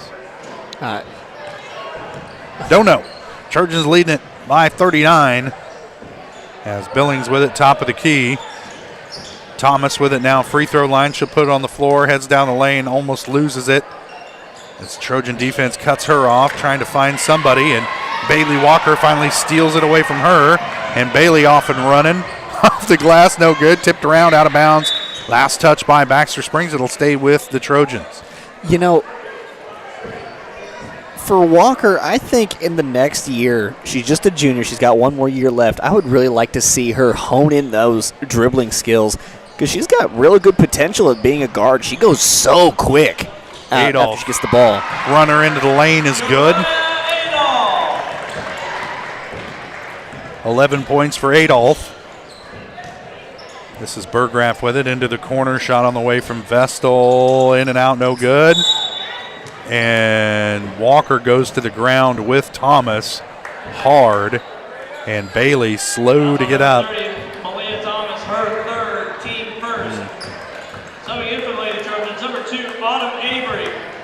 Avery's in, replacing Oran, as Walker will walk it off down the floor. Now she's going to be substituted for Avery Merrill. Yeah, you can tell that one hurt when she got up. Oh, I'm sorry, Breeley Merrill.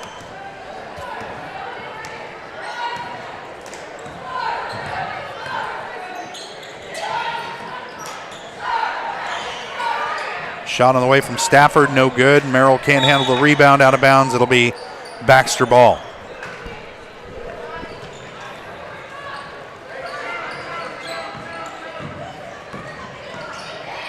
Billings will bring it up the floor across the timeline, picks up her dribble. She'll kick it over to Allie Hall.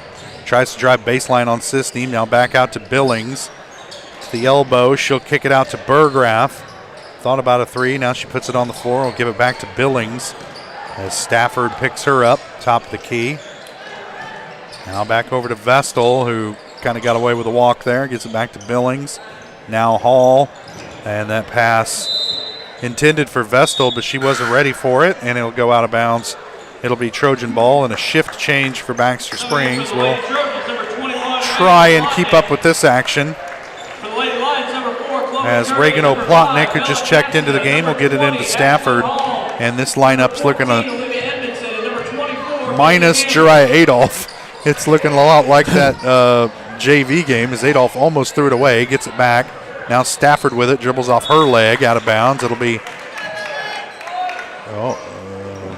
I don't know. They're going to say this one's staying with the Trojans. That's the expert experience of Jiraiya Adolph there, Yeah. Josh. She let that one go by her, and that was a beautiful acting job. Tricked the ref into thinking it was off Down low to Baxter. Merrill, her shot no good. Battle for the rebound on the floor as Plotnik and Avery are battling with Chloe Turley for the rebound.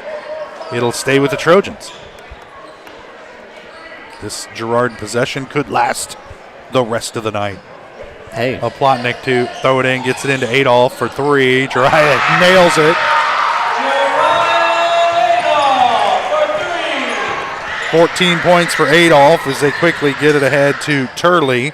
Her shot no good, but the turnaround under the bucket was good for Bailey Campbell, as that's the first bucket of the fourth quarter for Baxter, and the Trojans leading by 42. And Trojans, Selena Hazen checks into the game, replacing Jiraiya Adolph. Just drilled that three-pointer. Adolph as the only senior on the team. I think Coach Herlocker wanted her to really soak up that senior night and get one final three. And the ovation coming off the floor. Hazen with it. Back up top. Stafford pulls the trigger on three. No good. Rebound to Plotnik. Avery with it. Gets it down low to Merrill. But there's a held ball situation. It'll stay with the Trojans. Clock is running. Under 3 minutes, 20 seconds to play in the game.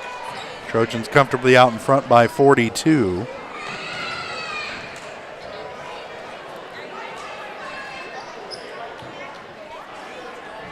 As a lot of confusion as to who ball it is, but it should be Girard's. It is Girard's ball. Plotnik will inbound from the baseline, gets it into Merrill, middle of the lane, and she's fouled. And we'll head to the line to shoot two.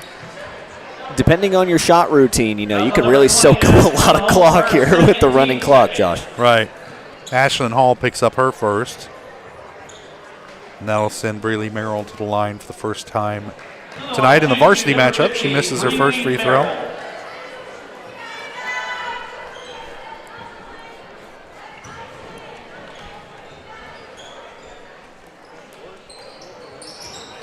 Merrill's second shot is good. So Breeley into the scoring column tonight.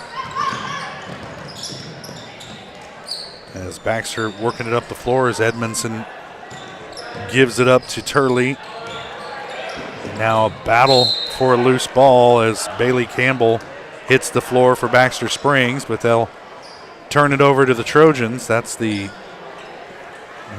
23rd turnover of the night unofficially for the Lions. Under 2 minutes and counting in this one. Stafford with it over to Plotnik. She'll pull the trigger on a three, short of the mark. Rebound comes down to Cassida for Baxter, and she'll handle it up the floor. Gets it ahead to Edmondson. Far side for Campbell. She'll dribble into the lane. Shot on the way. Rattles in. 4 points for Bailey Campbell. All of those here in this fourth quarter. Cuts the lead to 41.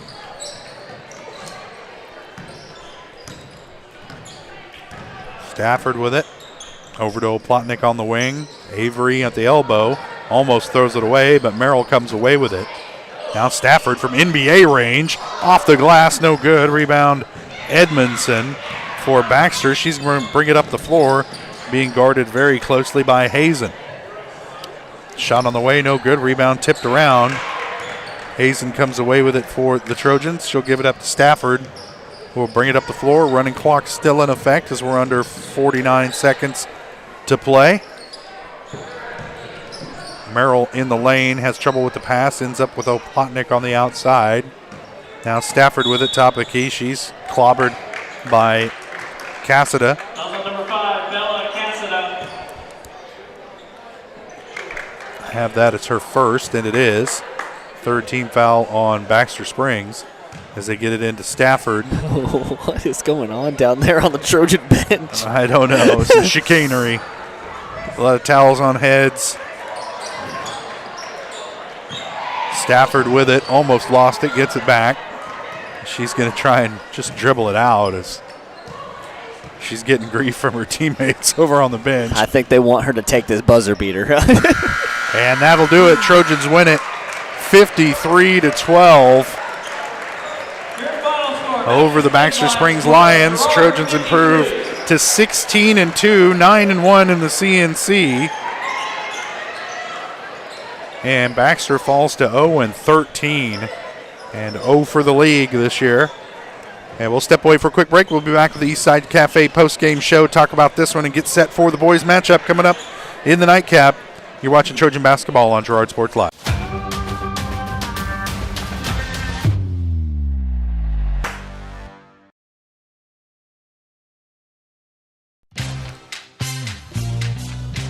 Tries to make something out of nothing. The Trojans all over him. It's going to be a big loss on the play. A Trojan sack means $1 short stacks at Eastside Cafe. Kick off your day with a hearty breakfast or take that midday break at Eastside Cafe. And this fall, when the Trojans get a sack, you get $1 short stacks the next day. Eastside Cafe, a favorite of the Four States winner. Go Trojans from Eastside Cafe. Hello, Four States. This is Jay Hatfield with the Jay Hatfield Auto Group. We've been serving the Four States area for over 29 years, and we now have 6 locations which offer Chevrolet, GMC, Ford, and Chrysler Dodge Jeep Ram. Each of our locations is operated by a Jay Hatfield family member or managing partner. At Jay Hatfield, we're here to earn your business and trust. We have approximately 300 pre-owned and 300 new vehicles in stock or on their way, and we're making deals. Come see us at Jay Hatfield location today and let us make you part of the Jay Hatfield family. The first one here is a 2017 Ford Focus with only 21,000 miles. That one's not for sale though. I'm going to probably keep that one. Hi, my name's Eddie. 2016 Chevy Malibu with only 13,000 miles, but I might hang on to that one too. So let me show you the next one. Ford F-150, but that one's going to stay with me too. So let's go down to the next one here. Hi, I'm Eddie. 2017 F-150, so we have 3 of them. I could probably let that one go.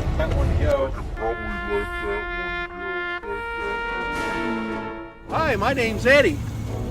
2015 Ford Transit Cargo. I'm going to keep that one because I have to move here soon.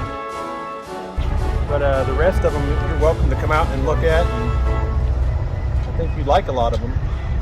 We appreciate your business.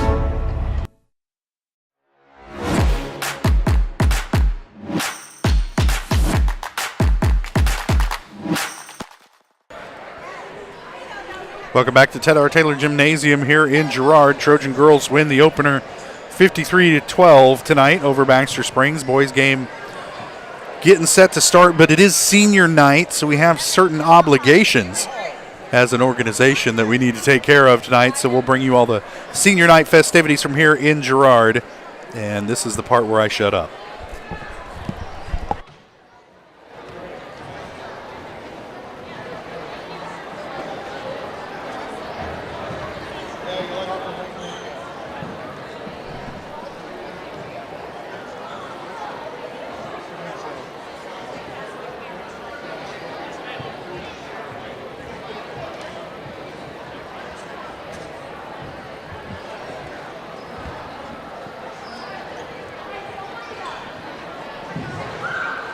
Ladies and gentlemen, Girard High School would like to welcome you to the 2024-2025 Winter Senior Night Recognition Ceremony.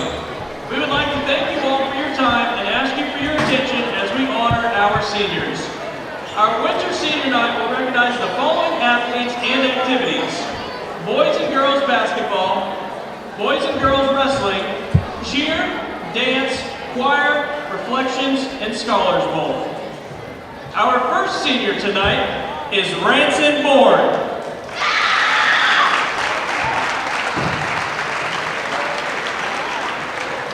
Ranson participates in basketball and is the son of Scott and Brooke Bourne.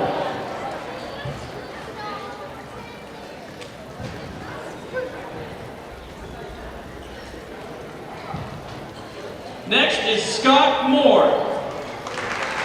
Scott participates in basketball and is the son of Scott and Trisha Moore.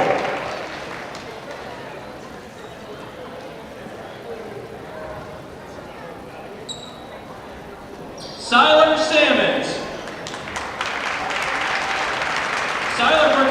basketball is the son of Nicole Snell and Jacob and Amanda Sammons.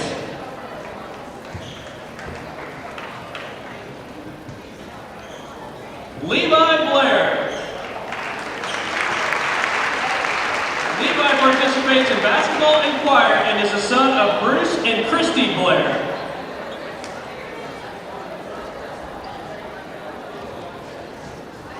Jordan Oplotnik.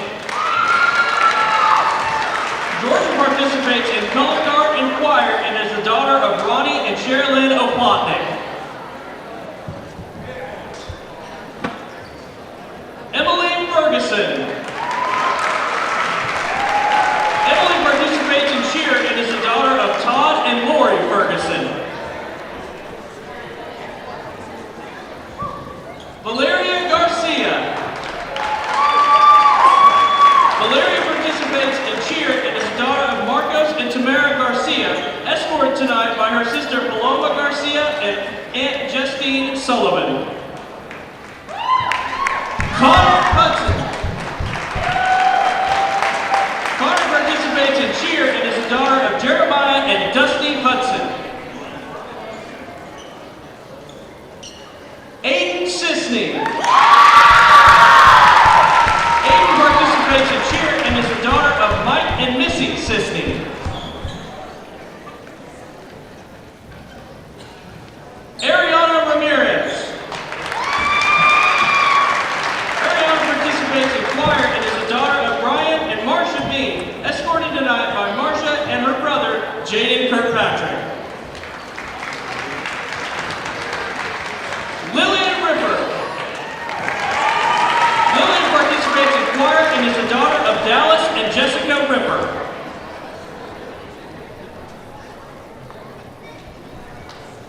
Stephen Robeson. Stephen participates in choir and is the son of Brian Robeson and Lori Masters. Zoe Montgomery.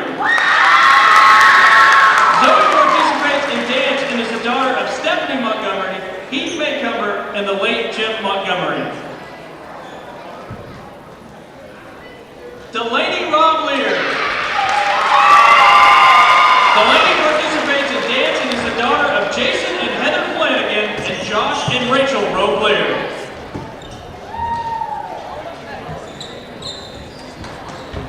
Caroline Jagels. Caroline participates in Scholars Bowl and is the daughter of Josh and Laura Jagels. Kenneth Pope. Kenneth participates in Scholars Bowl and is the son of Les and Sabrina Pope.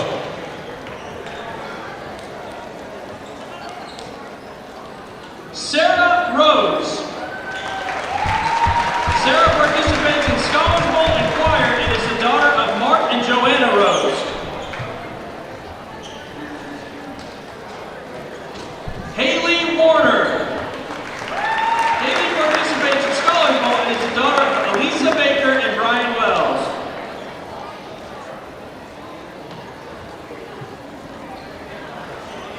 Kaylin McAtee. Kaylin participates in wrestling and is the daughter of Justin and Mackenzie McAtee.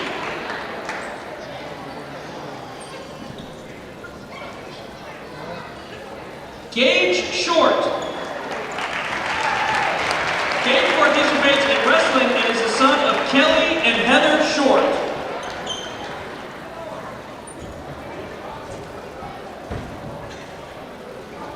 Jariah Adolph. Jariah participates in basketball and is the daughter of Rob and Kelly Adolph.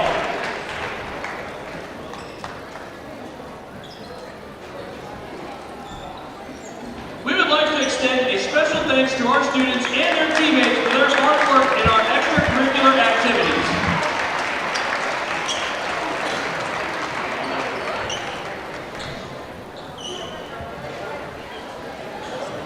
Parents, we would like to thank you as well for raising your young men and women in honor and respect, as well as trusting USD 248 schools to prepare your students for their future. Seniors, we wish you the best, and remember, you will always have a place to call home at Girard High School. Again, congratulations seniors. All right, senior night festivities coming to a close here in Girard, getting set for the boys game, the nightcap. The girls won the opener tonight 53-12 over Baxter Springs. The boys getting ready to take over. This is the Eastside Cafe post-game show that's going to morph into the Community National Bank Trust pre-game show at some point, but our post-game show brought to you by Eastside Cafe. Experience the best breakfast in all of Crawford County. 6 days a week at 120 South Ozark Street in Girard. Proud supporters of Trojan Athletics. Well, Trojan girls win this one 53-12. Let's take a look at some of those final stats. It would have helped if I would have added them up, but for Baxter Springs, they're led in scoring by Malia Thomas with 4 and Bailey Campbell with 4. And then Maya Vestal and Kirsten Bergraff had a bucket each to round out the scoring for Baxter Springs. The Trojans led in scoring by Maddie Kester. She had 10. Erica Boatman finished the game with 9. Actually, the Trojans were led by Jariah Adolph as she finished the game with 14. Breeley Merrill added 1 for the Trojans. And Carson Oran finished the game with 7 to round out the scoring for the Trojans. Yeah, and a pretty lopsided game for Girard, and that's kind of what we expected coming in. The boys' game probably going to be a little bit more competitive, but the Trojans did handle their business against Baxter Springs earlier in the season, and you know that Coach wants to see the team get better coming into tonight's game as we're getting set for Sub-State coming down the line, and Coach Westcott, tends to get the most out of his players this time of year. And you'd like to see the Trojans kind of turn a little bit of a corner here tonight, handle their business against Baxter Springs, and go into Sub-State healthy. Of course, another game coming up tomorrow against Frontenac, and that's a rivalry game here in Girard. Girls will tip off at about 2:20, boys to follow at about 4 o'clock, and Daryl will have that game for you here on Girard Sports Live. So quick turnaround for the teams and for us, as you might just leave this stuff set up here, Daryl. Are you thinking about that tonight? Honestly, I might ask Mr. Swartz if I can. Yeah, it kind of seems like a good idea. There aren't going to be a lot of traffic in here between tonight and tomorrow, and right now we're joined by head coach Brad Herlocker, the Girard Trojans, and coach, all-around solid effort by your team tonight as they really turned defense into offense, and much what we probably expected coming into tonight's game. Yeah, Baxter kind of struggled, had a struggling year and stuff like that. We'll probably see them first round Thursday night. So, I'm really glad the kids came out and took care of business. It's real easy, especially with all the snow break we've had here, to come out sloppy. They absolutely did not. I thought we were pretty crisp. I thought we made good decisions with the basketball once we got it. I thought we did a nice job in our defense and getting the steals and the turnovers that we wanted to get to put that game out of reach pretty quick, and get everybody a rest, because we got to turn right back around and go again tomorrow. Much better opponent. Yeah, and I was going to say the elephant in the room is the fact that you're playing tomorrow against Frontenac, and the downside is it's a rivalry game coming up in less than 24 hours after tonight's game. But the upside is you guys ought to be pretty ready for sub-state and state tournament play and the weird schedules that go along with it coming out of this. Yeah, we had this, and we had Burlington that stretched into, and a long drive during that time period. So I feel like we're tested, and as tested as we need to be. We're going to have 2 games here, win, lose, or draw. We still control our own destiny. If we'd win both games, we would share a CNC championship, and that's something that was a goal at the beginning of the year, and we would really like to do, but we got to win both games. And, that's not easy with the teams we're playing, our 2 biggest rivals, and should be entertaining tomorrow. I hope we play well. I hope both teams play well, and we leave it all out there.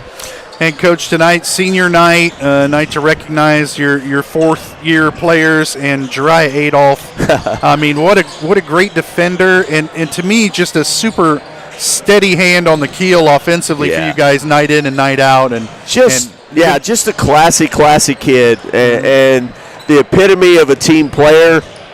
Hard not to get a little choked up, honestly, when I talk about her, I don't think she's taken a bad shot. Tonight, we wanted to feature her and it being senior night, and I think I about had to use her, force her hand to shoot those last 3 shots, but that's who Girard is. She's the ultimate team player.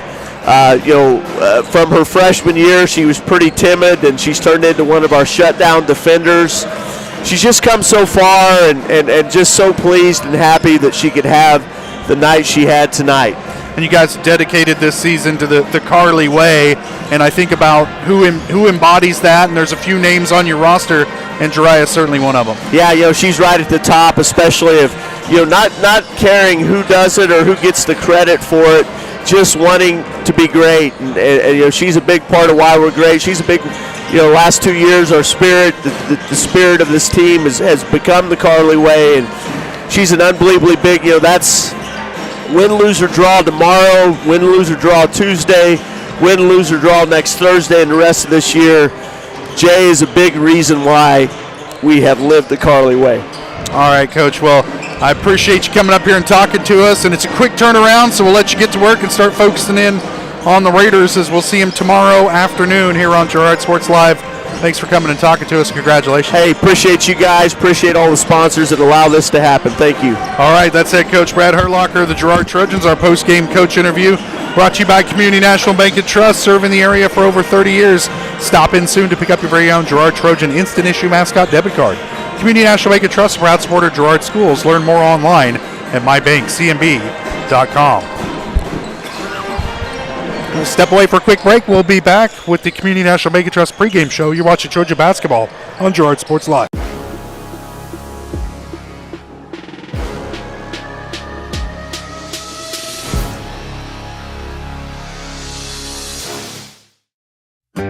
A partner in your fields and in your success. That's what you get with Murphy Seed. Channel seedsman Matt Murphy knows your fields and can recommend the elite seed products designed to perform in your area, maximizing the profitability of every acre. With Murphy Seed, you'll get year-round, hands-on, customized service. To learn more, call Murphy Seed at 620-249-6419. Your partner at every stage. Matt Murphy and Murphy Seed. Hello, Four States. This is Jay Hatfield with Jay Hatfield Motorsports. We've been serving the Four States area with motorcycles, ATVs, and side-by-sides, plus offering you parts and service since 2005. We have 2 convenient locations, Pittsburgh and Joplin, selling quality brands such as Polaris, Kawasaki, Yamaha, Can-Am, and Suzuki. Jay Hatfield has a huge inventory available for immediate delivery.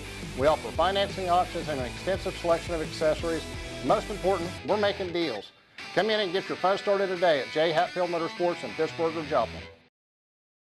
Unbelievable amount of devastation. I've never seen anything like it. We had a beautiful barn that was gone in 20 minutes.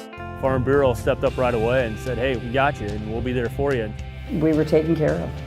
Now we could get on to repairing and rebuilding. I tell everybody about Farm Bureau. We're fortunate to say we have good coverage with good people doing it. Contact Judd, Lori, Lisa, or Amber in Girard for all your insurance needs. You've heard go big or go home. At Big Iron Auctions, you can go big from home. With thousands of pieces of equipment, active auctions, bidding at your convenience, and an easy-to-use site, BigIronAuctions.com can help you grow big. Call Tyler Jackman at 620-404-8115 to see how Big Iron Auctions can help grow your operation. Bid now, list now at BigIronAuctions.com. From the phone call to the service call, Roto-Rooter is there with fast and reliable sewer and drain service. From repair and replacement to septic and grease trap pumping, Roto-Rooter is here for you. With video inspections, Roto-Rooter can identify the exact issue to get the repair done quickly and correctly. Complete sewer line repairs or replacements, Roto-Rooter has you covered. Serving Crawford, Bourbon, and Cherokee counties, Roto-Rooter, 620-231-5630. Community National Bank and Trust has been serving the area for more than 30 years with a strong commitment to the highest quality leadership and banking services. Missing that human touch with your bank? Come talk to a real person at Community National Bank and Trust. We're your local bank that's small enough to know you, yet big enough to offer the best products. Community National Bank and Trust. Federally insured. Locally awesome. Member FDIC.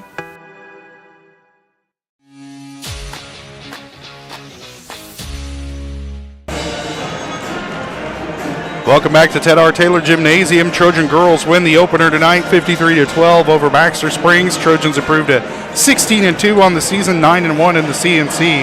Baxter girls fall to 0-13 and 0 for the league this year. Now time to look ahead to the boys game tonight. Trojan boys come in at 5-12, 3-6 overall, or 3-6, excuse me, in the CNC. And one of those 3 wins was back on January 7th against Baxter Springs, who they face here tonight on senior night. And the Trojans looking for a win as they try to right the ship as they're running down the final stretch here into Sub-State. Trojans will face their in-county rivals Frontenac and Colgan coming up in succession to finish out the regular season. This is the Community National Bank and Trust pregame show now, brought to you by Community National Bank and Trust, serving the area for over 30 years. Stop in soon to pick up your very own Girard Trojan Instant Issue Mascot Debit Card. Community National Bank and Trust, a proud supporter of Girard Schools. Learn more online at mybankcnb.com. We brought you the area matchups earlier, so we'll skip that here before the boys game. But the keys to the game tonight for the Trojans, I think looking at who Baxter's going to bring out on the floor tonight, Darryl, I would think you're trying to get off to a fast start, of course. If you're the Trojans, you want outside shots to fall, of course. But, man, tonight you want to feed Scott Moore and Ben Cullen down low and let them go to work against this much smaller Baxter lineup. Yeah, we had mentioned it earlier tonight in that pregame when we looked ahead towards this boys game. Jacob Grant was going to be a big contender for Scott Moore down low. Well, we see Jacob Grant walk in with a boot on his foot. So he's not going to be playing tonight. Unfortunate for the Lions because he's a great player, great kid, and you want to see him end his season strong, but he won't have the chance to do that against the Trojans tonight. So what they got to do is use their height advantage. There's going to be pretty much no one on the Baxter team that can really contest with the height that the Trojans have, and that goes for everyone. Cam Smith, Ben Cullen, Newton if he gets in a little bit. All of them need to use their height advantage down low. Rebounds, you need to dominate the glass, really, if you're the Trojans. That should be a no-brainer, especially with this advantage that they have. And then use whatever offensive abilities you got to your advantage. A lot of pass-outs for Scott Moore, but I want to see him take it to the bucket more than anything. All right, let's step away for a quick break. We'll be back with more of your pregame action. We'll talk starting lineups as we get closer to tip-off here in the boys' game. Trojans and the Lions coming up right after this. You're watching Trojan Basketball on Girard Sports Live.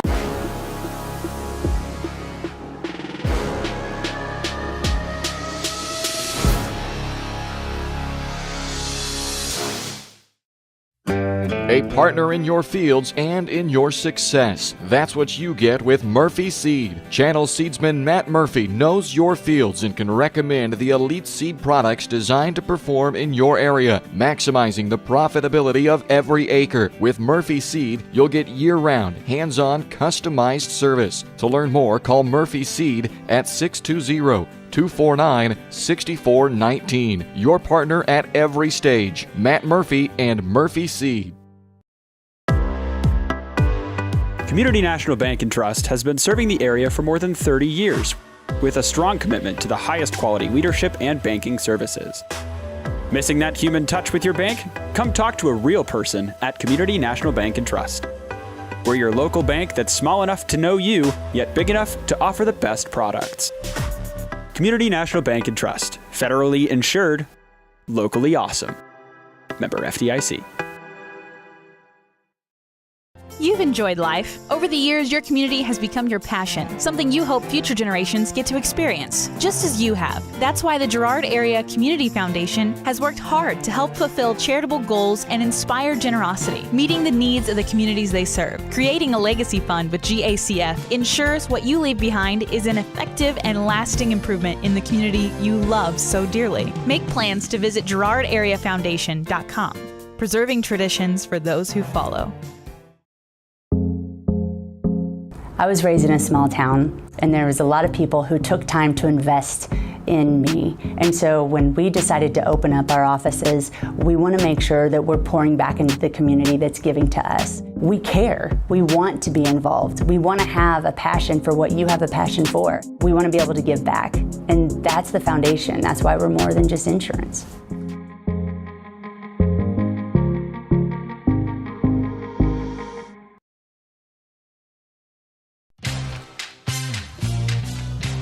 Tries to make something out of nothing. The Trojans all over him. It's going to be a big loss on the play. A Trojan sack means $1 short stacks at Eastside Cafe. Kick off your day with a hearty breakfast or take that midday break at Eastside Cafe. And this fall, when the Trojans get a sack, you get $1 short stacks the next day. Eastside Cafe, a favorite of the 4 states winner. Go Trojans from Eastside Cafe. Farmers Bank is a proud supporter of Girard schools. For generations, Farmers Bank has worked with local leaders, businesses, and residents to help shape the future of Southeast Kansas. Farmers Bank is proud to have helped with the growth and development of the communities we serve. As partners in business and friends in life, Farmers Bank is looking forward to a brighter tomorrow. Farmers Bank, with locations in Hepler, Walnut, St. Paul, and Girard. Equal housing lender, member FDIC.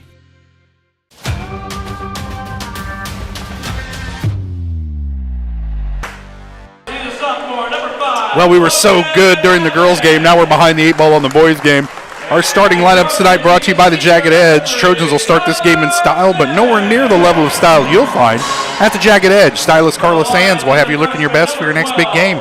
Make an appointment soon by calling 620-724-7500. All right, first for the Girard Trojans. They'll start number 1, 5'8" senior Ranson Bourne. 6'1" senior number 3, Siler Salmons. 6'2" sophomore number 12, Ben Cullen. 5'11" sophomore number 23, Blake Brocob. And 6'5" senior number 40, Scott Moore. For Baxter Springs, they'll start 5'10" sophomore guard number 3, Caleb Grant. 5'8" sophomore guard number 5, Logan Abbott. A 5'8" freshman guard number 12, Cole Parrish. A 5'9" sophomore guard number 20, Isaiah Main. And a 6'1" sophomore forward number 22, Braden Wade. All right. Well, we're only about 3 coughing attacks from tip-off here in Girard. Our opening tip brought to you by Farmers Bank. Farmers Bank is proud to have helped with the growth and development of the communities we serve. Farmers Bank is looking forward to a brighter tomorrow. Farmers Bank, with locations in Hepler, Walnut, St. Paul, and Girard. See, we got through all of it with plenty of time. We ripped right through that. Plenty of time. Scott Moore set to tip it off against Braden Wade. Turn the page here on my scorebook. Trojans control the tip. Ranson Bourne with it to Cullen. Top of the key to Brocob. Around the far side to Siler Salmons. And they keep working it around the horn into the corner to Cullen. Cross court to Bourne. His shot no good. Rebound tipped around. Brocob comes away with it. He's fouled.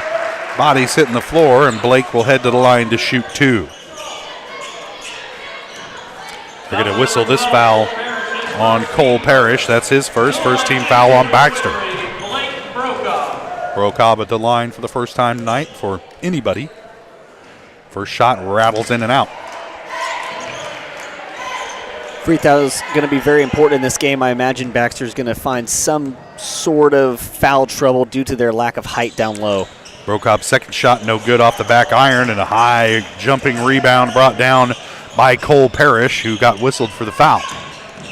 Now here comes Baxter back the other way. Logan Abbott will give it up to Caleb Grant. He'll swing it out. And they work it around the perimeter. This is Grant with it again. Trying to get it down low. And it's poked away. The Trojans come away with it. That's the first turnover of the game for Baxter. Brocob driving into the corner. Gets it to Scott Moore in the lane. Back out to Brocob. Open for 3. Blake pulls the trigger. Rattles out. Rebound ripped away from Cullen. Benham battles for it back. And we're going to have a held ball. And it will be Baxter ball. Not for lack of effort by Ben Cullen. pure determination on his face as he was trying to get that ball back. He's not short on scrappiness, that's for sure. Logan Abbott bringing it up the floor for Baxter Springs. He'll give it up to Isaiah Main, driving baseline, loses his dribble, tracks it down. Now back out to Abbott, and they'll reset. Abbott to the elbow, tries to get it down low and does. Shot is good for Braden Wade. And Baxter out to the 2-0 lead here early. Trojans have had their chances but haven't been able to get any shots to fall here early on. They get it down low to Sammons. His reverse layup, no good. And the rebound comes down to Baxter Springs. That was Zach Price who came down with it for Baxter, and there's a foul on the shot, and that'll send Cole Parrish to the line. Borokob picks up his first, and it'll send Parrish to the line, who picked up his first and sent Borokob to the line just moments ago. Braden Wade getting set to check into the game for Baxter Springs, and finally does, as Parrish comes up empty on the first free throw.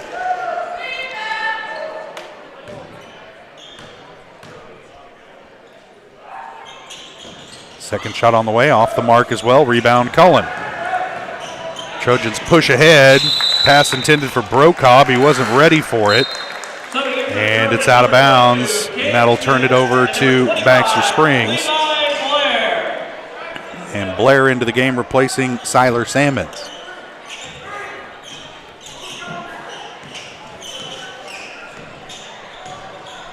Cam Smith in the game right now as well for Girard. Shot on the way, in and out, rebound Smith. Baxter's gotten a couple good looks at the bucket tonight. Only gotten one to fall thus far. Down low, Smith open, he's fouled by Main, and he'll head to the line to shoot two. That's the first foul on Main, second team foul on Baxter Springs. It's good to see Cam Smith sprint right back into action like he hadn't missed any games. He was unfortunately out, had some trouble with some injury problems, and they sat him out for a couple of games. Now he's back and performing just as we want him to, getting rebounds and getting offensive looks. Trojans as a team now 0 for 3 from the stripe. As Girard unable to light the lamp thus far. And finally, Cam Smith gets him on the board. Trojans trailing it 2-1 early in this one. Main with it, gets it back. Now up top to Parrish, who will give it up to Grant. Back to Abbott into the lane, little runner, no good. Moore comes away with the loose ball for the Trojans. Smith dribbles to the wing, now they'll swing it around, they get it to Moore in the middle of the lane. Scott kicks it out to Smith. Working it around the perimeter. Scott Moore draws a lot of attention down low, and he's fouled from behind by Braden Wade. That'll be Wade's first. That's going to be a tough battle for Wade all night long. Your best chance is to try and prevent any entry passes. Now Moore to inbound it. Gets it in to Ransomborn up top. Scott cutting across the free throw line. His pass too high for a cutting Levi Blair. As if Blair had been another foot taller, he would have had that one. If Blair had been Scott Moore. Right. Or Ben Cullen, he would have had that one. So Trojans turn it over for the second time tonight. And Abbott will bring it up the floor for Baxter Springs. Good look on the way from Isaiah Main, and he drills a three. And Trojans need to find some rhythm offensively, as now they're down by 4. And slow starts have plagued this team all year long. Moore with it Smith with it top of the key, gets it to Blair, and his runner down the lane is good, and he gets the continuation. That was a great take by Blair, and that's what... Must be senior night. The seniors get a favoring touch. A little grace from God, I suppose. Ted R. Taylor himself graced the basketball tonight. But it's a good take by him, and it's what you want to see more out of some of these role players on the team. the ability to take it to the bucket and create offense for the Trojans is going to be so huge down the line coming into Sub-State next week.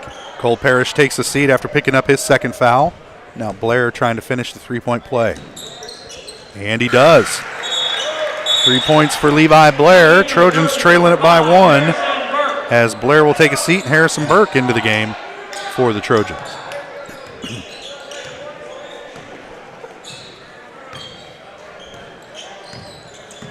Abbott handling it up the floor for Baxter, working off of a screen. Now he'll kick it out to Briar Simpson. Now Main with it.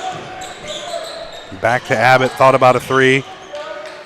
Kicks back out to Main, who's always thinking about a three. He'll put it on the floor, working against Cam Smith. Kicks it out, shot on the way for Briar Simpson. No good, rebound Scott Moore. Now the Trojans back on the offensive end. Smith handling, kicks into the corner to Brocobb. Down on the blocks for Scott Moore, now back out to Blake. Oh, got away with one there. Baxter fans rightly outraged by the lack of a travel call. Abbott able to rip the rebound away from Brocobb. And now here comes Baxter on the offensive end, leading by 1. Abbott with it. Near side for Simpson. Now back to Abbott. He'll put it on the floor. Into the lane. Lob pass to Wade. His shot no good. Rebound Scott Moore. The Trojans quickly back on the offensive end. Burke with it on the far wing. Now to Brocobb in the corner, trying to get it low to Moore. His pass too high for Scott, and it turns it over to Baxter. So Trojans have not looked sharp offensively. Thankfully, Baxter has had a hard time making them pay, but here's Main for three again, and it's in and out. Rebound Moore, and now Cam Smith looking to push for the Trojans. Smith into the lane, stepping through. Nice move, and the bucket for Cam Smith. 3 points for Smith, and the Trojans by 1. First lead of the night for Girard. 2:36 to play first quarter. Abbott gives it up to Main, driving baseline. Trojans almost let him go and finally cut him off. Now Abbott with it up top, guarded by Burke. He'll give it up to Caleb Grant, and I think they're going to whistle Burke with the foul. Yep. Foul number 5, Harrison Burke, his first team, second. First team foul, or second team foul on the Trojans. First on Burke. He'll take a seat as Salmons back in. Ben Cullen into the game, and Scott Moore will get a breather for Girard.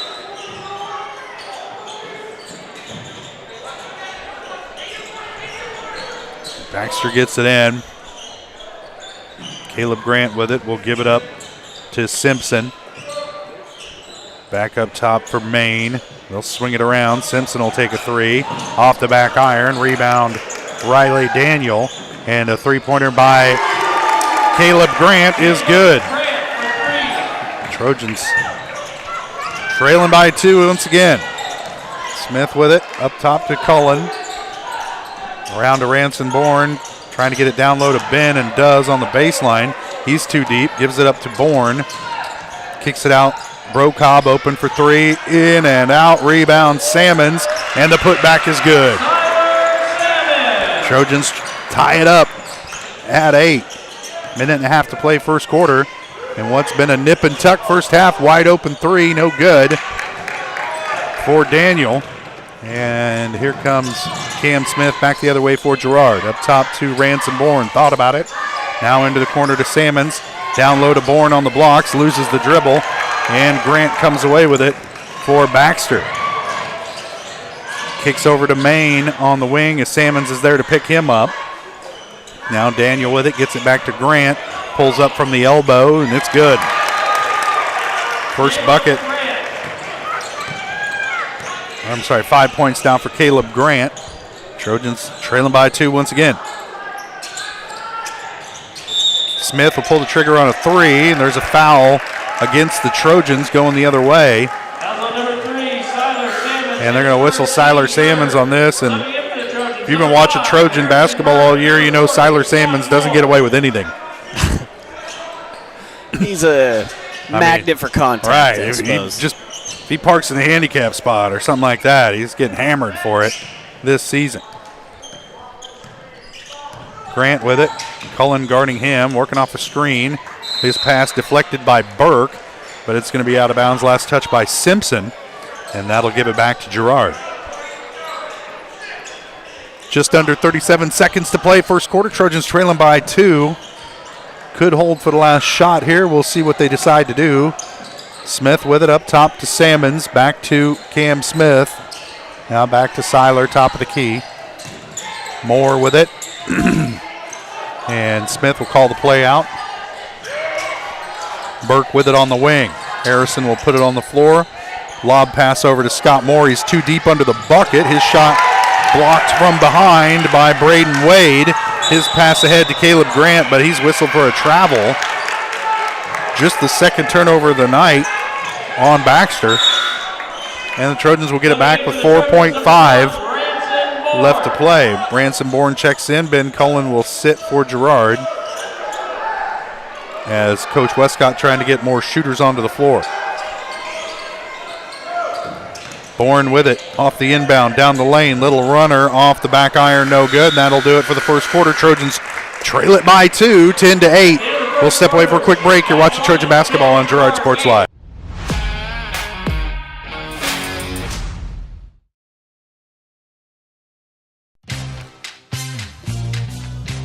Tries to make something out of nothing. The Trojans all over him. It's going to be a big loss on the play. A Trojan sack means $1 short stacks at Eastside Cafe.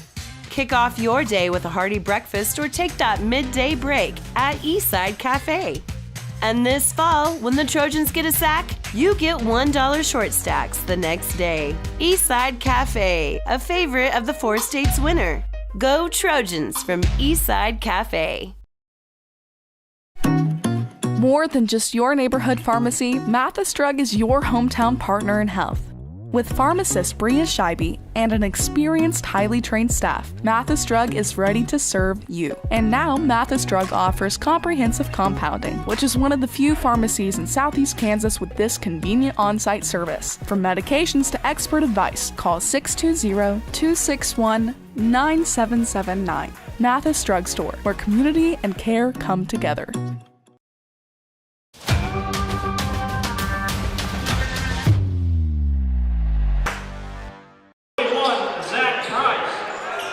Welcome back to Ted R. Taylor. After one, Trojans trail it by a bucket to the Baxter Springs Lions. And Girard just not able to find much continuity offensively here early on in this one, but that's kind of how they started all games this year. Finally, Scott Moore gets a shot in. His first bucket of the night. Trojans tie it up at 10. Now here comes Abbott back the other way. Kicks it up top to Daniel, who will give it back to Grant on the curl. Now here comes Abbott down the baseline. And the shot up and no good. And that was Zach Price with that one.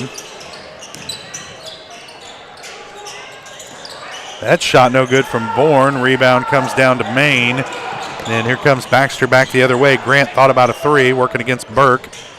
Now gives it up to Maine. His shot no good. Rebound, Blake Brocobb. We're knotted at 10. 7 minutes to play first half. Moore with it on the wing. Looking down low for Salmons. His pass off the mark. And another turnover for the Trojans. I have that. It's their 6th of the night. Wide open shot for Daniel. Can't get it to fall. Rebound Burke. Ahead to Brocobb. Now back up top to Bourne. He'll put it on the floor into the lane, and he's fouled by Grant. That's first on Grant. Now Zach Price will take a seat. Wade back into the game. And Moore will inbound for the Trojan.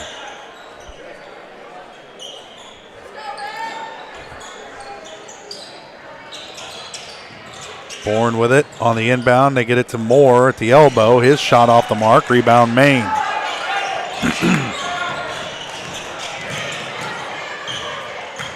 Abbott with it, working against Bourne. Now he'll give it to Caleb Grant, driving into the lane, working against Burke. Grant's shot is good.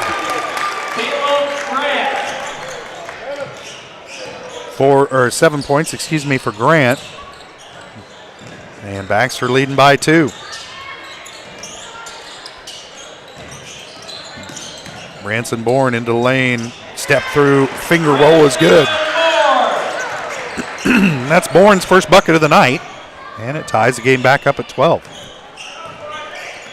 I should be tallying ties and lead changes here, Darryl, but I'm just not.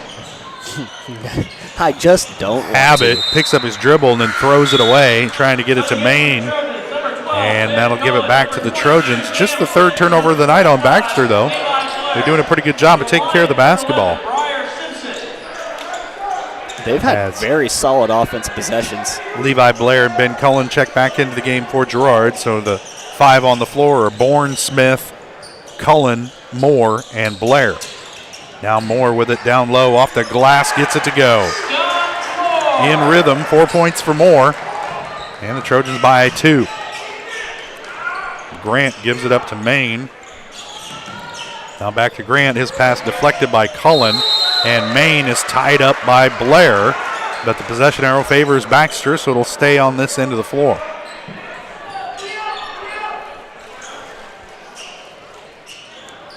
Grant gets it into Maine. Now Grant with it, working against Ben Cullen. Back to Maine, top of the key, working against Levi Blair. Now Riley Daniel with it. Little turnaround at the free throw line, and he gets it to rattle in. First bucket of the night for Riley Daniel, and we're knotted at 14.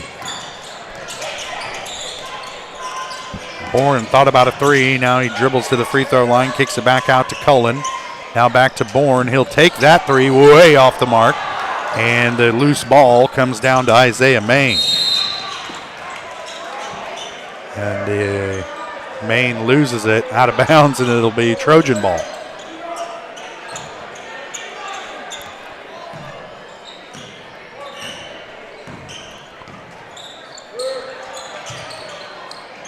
Blair up top to Moore. Now Smith with it.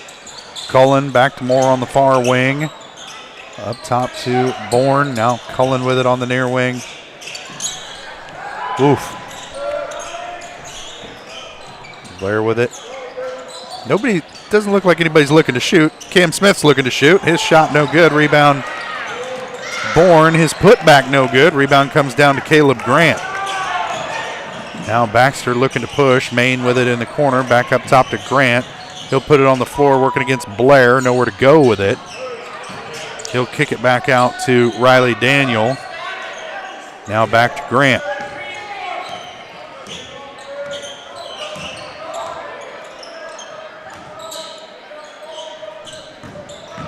Daniel with it into the lane. Kicks back out to Grant. He'll take the three-point shot. No good. Rebound Scott Moore. And he's fouled after coming down with it. Let's see who they whistle this one on. Yep, they got that on Riley Daniel. It's his first. Second team foul on Baxter in the second quarter. Bourne handles it across half court for Girard. Over to Levi Blair, top of the key.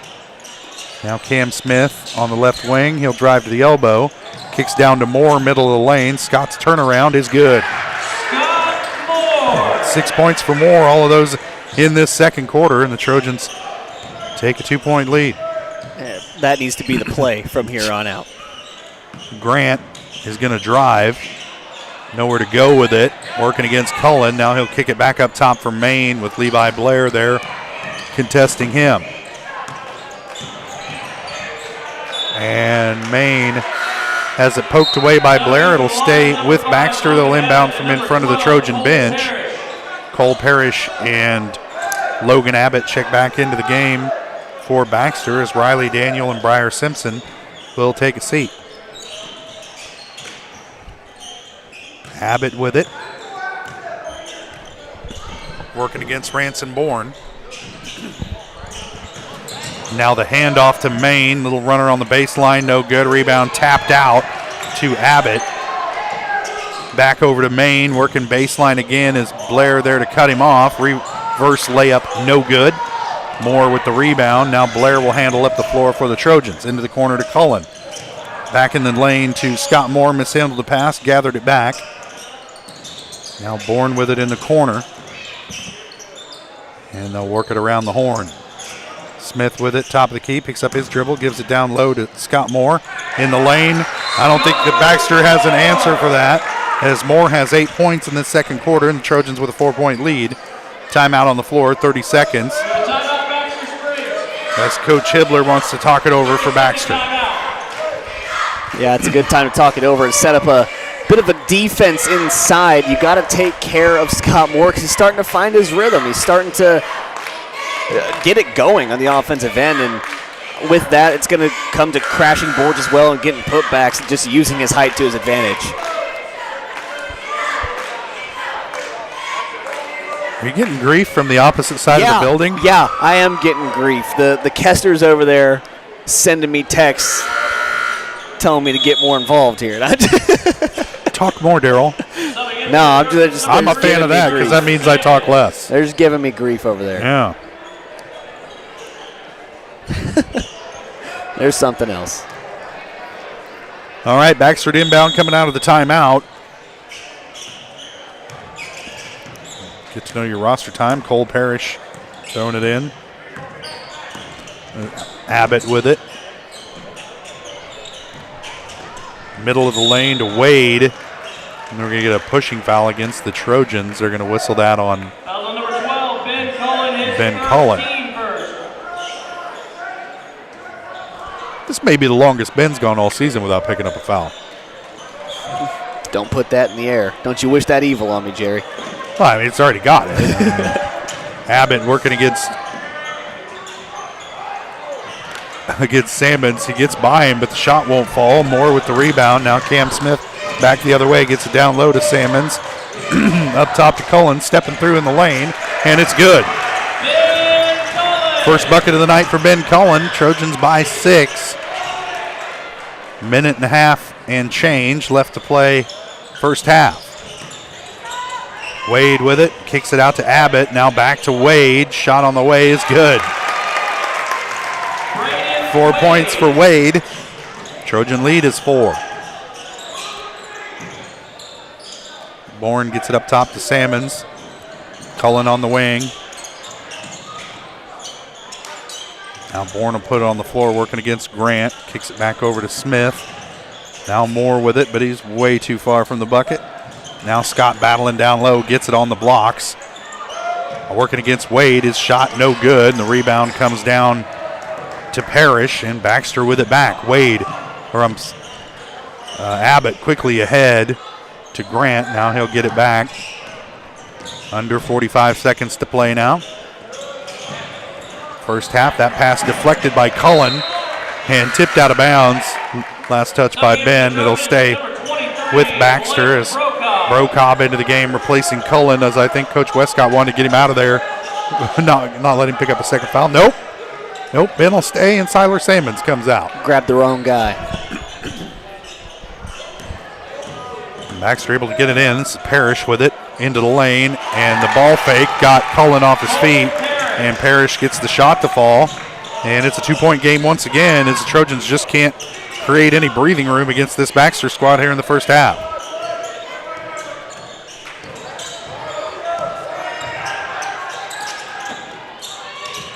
Bourne with it, top of the key. Ranson looking for some room, stepping through, has it poked away, and Moore diving for the ball. I think if he'd have let it go, it would have stayed with the Trojans, but he touched it right before it went out of bounds, so it'll be Baxter ball.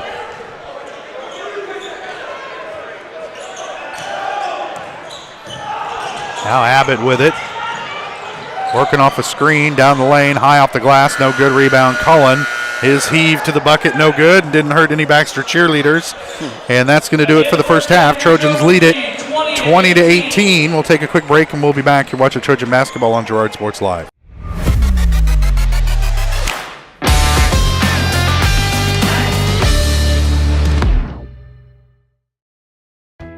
Hydrix, your dependable independent. Depend on us for service, for selection, for price. Get huge Samsung savings. Leave notes, sync calendars, and display your photos on the new Samsung Family Hub refrigerator. Plus, get free same-day delivery. Why shop for appliances where the motto is do it yourself when you can depend on the know-how of people who live appliances every day? The only thing better than our price is our service. Hydrix, Fort Scott, and Girard.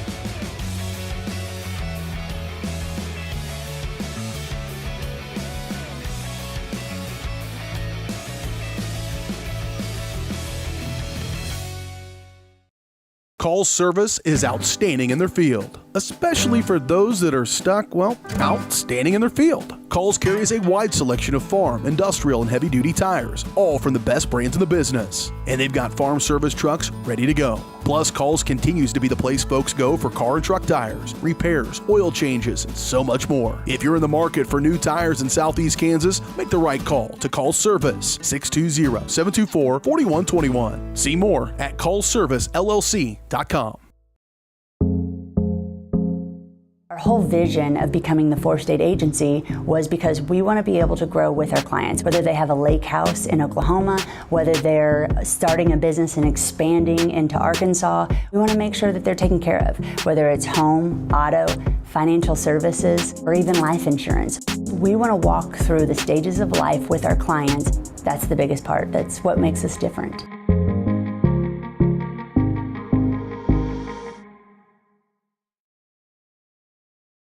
When it comes to your health care, you have a choice. Choose to stay local. Choose Girard Medical Center.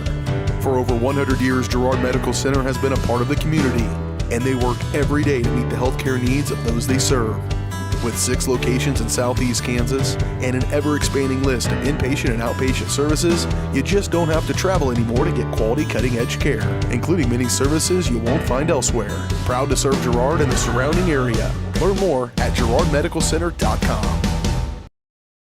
Whether you're trying to make the most of the next harvest, navigating a changing business landscape, or planning for the next chapter in your life, the professionals at Prime Accounting Solutions are here to help. With 10 locations, Prime Accounting offers convenient, friendly accounting and tax services at a fair price. Payroll, bookkeeping, business planning, personal tax filing, and more. And now Prime is the place to go for insurance. Trojan fans can find us at 408B North Grand in Pittsburgh or call 620-232-7305. To find a location near you, go to primeaccounting.net.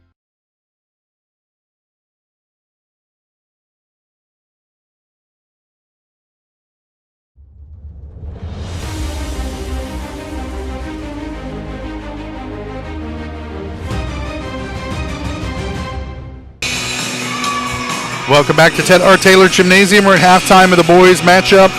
This is the GN Bank halftime show brought to you by GN Bank, where they've been providing customers with the highest quality financial services in a friendly and personal way for over 100 years. Personal, business, or agricultural needs, turn to GN Bank. Learn more at gn-bank.com. Well, we just saw the Girard dance squad and cheer squad entertaining the crowd here at the break.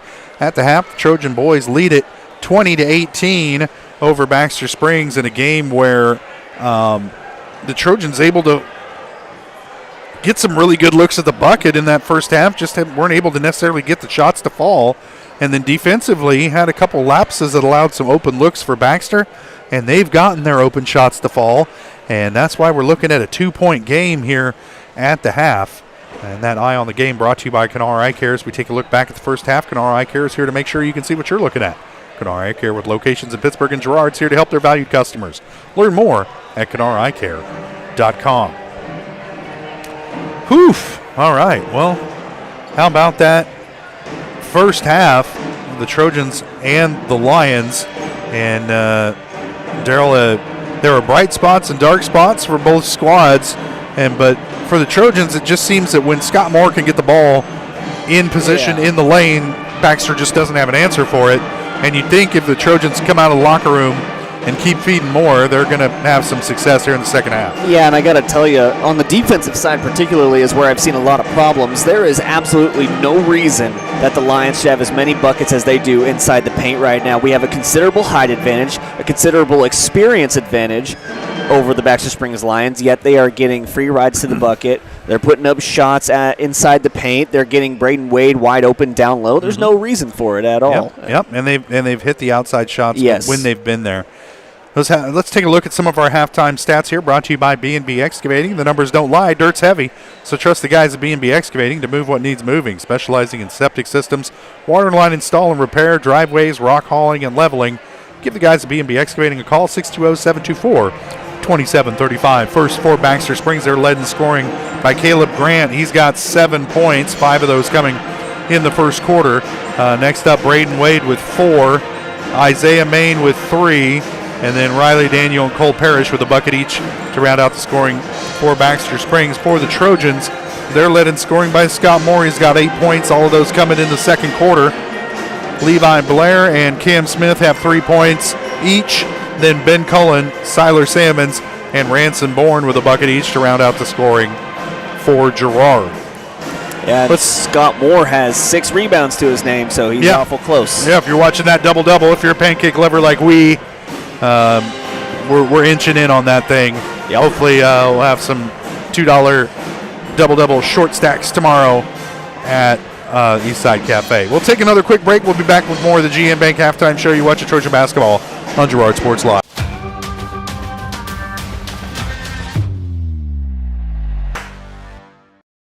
When it comes to your health care, you have a choice. Choose to stay local. Choose Girard Medical Center. For over 100 years, Girard Medical Center has been a part of the community, and they work every day to meet the healthcare needs of those they serve. With 6 locations in Southeast Kansas and an ever-expanding list of inpatient and outpatient services, you just don't have to travel anymore to get quality cutting-edge care, including many services you won't find elsewhere. Proud to serve Girard and the surrounding area. Learn more at girardmedicalcenter.com.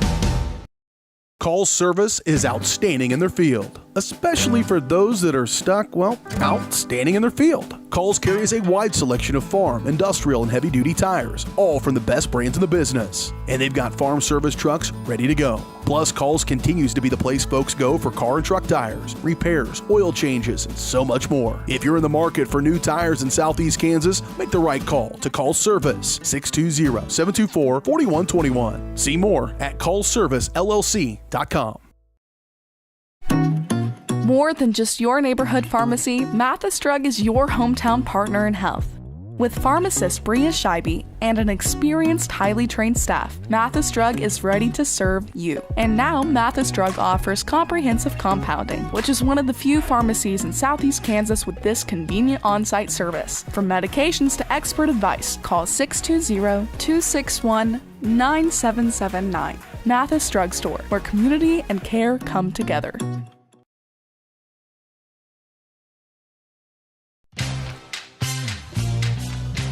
Tries to make something out of nothing. The Trojans all over him. It's going to be a big loss on the play. A Trojan sack means $1 short stacks at Eastside Cafe. Kick off your day with a hearty breakfast or take that midday break at Eastside Cafe. And this fall, when the Trojans get a sack, you get $1 short stacks the next day. Eastside Cafe, a favorite of the 4 states winner. Go Trojans from Eastside Cafe. Why settle for less than the best? Croc-Can's gigabit fiber optic internet is now available to Pittsburgh, Frontenac, and Fort Scott, and many rural areas in between. Croc-Can has the best speeds, the best reliability, the best service, the best support, and is overall the best value on all ultra-high-speed internet. If you want the best home internet connecting as many devices, all without equipment rentals, contracts, or overages, it is the time to switch to the best. It's time to switch to Croc-Can. Unbelievable amount of devastation. I've never seen anything like it. We had a beautiful barn that was gone in 20 minutes. Farm Bureau stepped up right away and said, hey, we got you and we'll be there for you. We were taken care of. Now we could get on to repairing and rebuilding.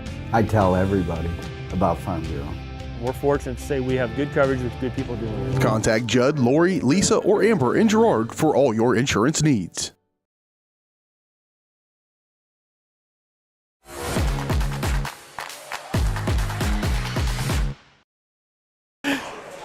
Oh, man, during the break, getting warmed up for baseball season. Yeah.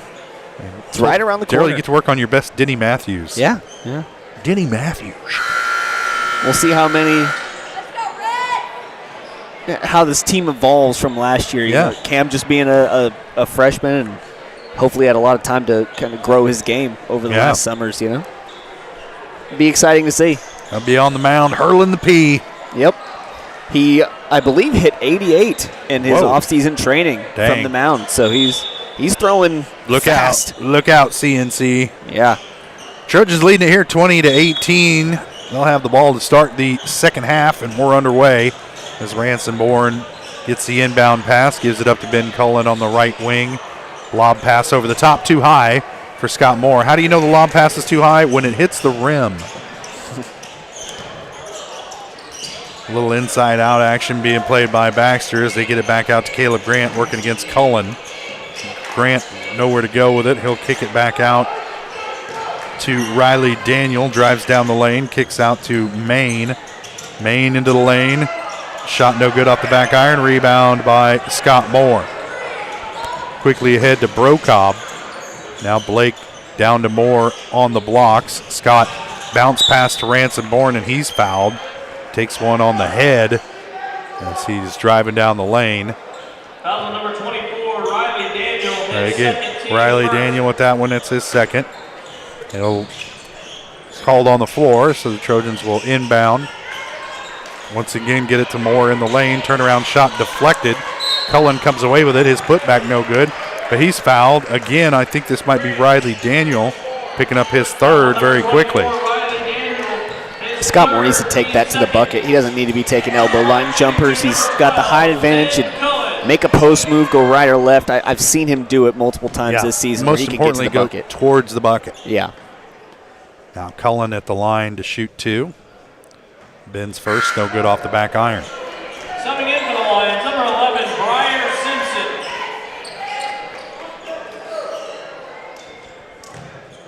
Trojans just 1 of 5 tonight from the line as a team.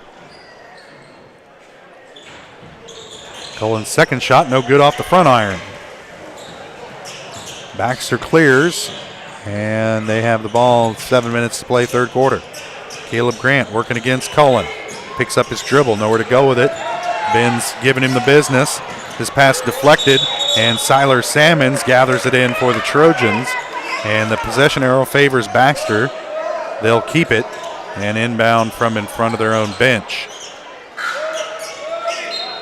Coming in for the Trojans, number 22, Cam Smith. Smith into the game, replacing Brocobb. Parrish will inbound from in front of the Baxter bench. Gets it into Grant in the backcourt. Caleb working against Cullen. Gives it up to Maine, who's pushed in the back by Salmons. Foul on number 3, Siler Salmons, his second, team first. Second on Siler, as you are liable to have heard from Avi Sharma, our PA announcer tonight. Kick it back out. Maine open for three. Takes it in and out. Rebound battled for, and Scott Moore comes away with it. It's too much height down low with Moore and Cullen both in the game for the Trojans. Bourne trying to drive. He's cut off. Kicks it in the corner to Smith. Back up top. Now Salmons with it on the wing. Back to Smith. Stepping through off the glass. Shot no good. Rebound Scott Moore, and the putback is good. 10 points for Moore. 10 points and rebound number 9. He's right on the cusp. Pancakes on Saturday. Here we come. Pass inside to Wade. Kicks it out to Maine. Picks up his dribble. Now up top to Simpson. He'll step into a three and drills it. And he had a defender on him who ran away from him. And Simpson made him pay, and the Trojan lead back down to 1. Got to contest the outside shots. Smith with it in the corner, shot on the way, off the mark. Rebound, Ben Cullen. Back to the bucket, off the glass, and good for Cullen. 4 points for Cullen. Trojan lead back to 3. Grant working against Cullen. Step back, now he kicks it out to Maine, who passed up an open three. He's missed his last few attempts. Gives it up to Parrish. Kick out to Grant. Puts it on the floor into the lane. Swiped away by Bourne. Now back out to Parrish. Gets it out to Maine. Back up top to Parrish again in the lane. Shot on the way. Tipped around. And the long rebound gathered in by Cullen. Now to Smith with it. And they're going to whistle a charge on Cam Smith as he managed to catch Briar Simpson with an elbow. And that's Smith's first. Salmons will sit Harrison Burke into the game for the Trojans. Yeah, he took that one on the jaw down there. Not as much a charge as just the flying elbow. Yeah. Yeah. Grant handling down the lane, draws the double team. It's almost stolen away by Burke. Grant gets it back, and a timeout, 30-second timeout's called by Coach Hibbler to maintain the possession. We'll keep it right here. And neither team in much of a rhythm here to start this second half. No, it's been a very slow start. Save for that 3 that was hit by the Lions, they haven't had much scoring opportunities, much less shots put up at all. You like to see them. The Trojans have had their opportunities. They just haven't gotten them to fall. Exactly. Cam Smith had an open look from the corner. He had a drive to the bucket, both of which he had a decent look at. Wasn't able to get either one of them to fall. And Trojans just struggling a little bit here offensively. The rebounds and putbacks have been their most effective offensive tool tonight. Which it should be. Yeah, with the height advantage they have. They should get darn near every rebound. That one poked away by Bourne. Burke comes away with it. Back to Bourne, driving. A lot of contact, no call. Burke comes away with it. And then there's a scrum for the ball, and it goes off the leg of Grant out of bounds. It'll stay with the Trojans. And, man, a lot of contact went uncalled there under that Trojan bucket. Scott Moore will inbound from the baseline, gets it into Ransom Bourne up top to Smith. Now back in the lane to Moore, stepping through, too strong off the glass. And the rebound comes down to Parrish. Now Grant with it. Back over to Parrish, driving. And Bourne gambled defensively, and Parrish able to come away with the bucket. 4 points for Parrish. And it's a 1-point game once again. The Trojans just can't pull away from Baxter Springs. Open look for Cam Smith. Straight away drills the 3. 6 points for Smith. Trojans back on top by 4. Let's see if they can build on it. Maine with it. Thought about a 3. Now gives it up to Grant. Dribbling around the perimeter. Trojans run away from him. Now he's open. Shot no good. Rebound Moore. And fortunate that time that Grant couldn't connect on the open 3. Bourne, top of the key, kicks it over to Cullen on the wing. Down low. Nice look to find Cam Smith. And he's fouled by Maine. And Smith will head to the line to shoot a pair. Smith 1 of 2 from the line tonight. Number 20, Isaiah Maine. His second, team third. To the line, shooting 2, number 22, Cam Smith. Maine picked up his second. Third team foul on Baxter in the third quarter. First shot from Smith rattles in. Coming into the line, number 5, Logan Abbott. And for the Trojans, number 23, Blake Brokaw. Brokaw into the game. Scott Moore will take a seat for Girard.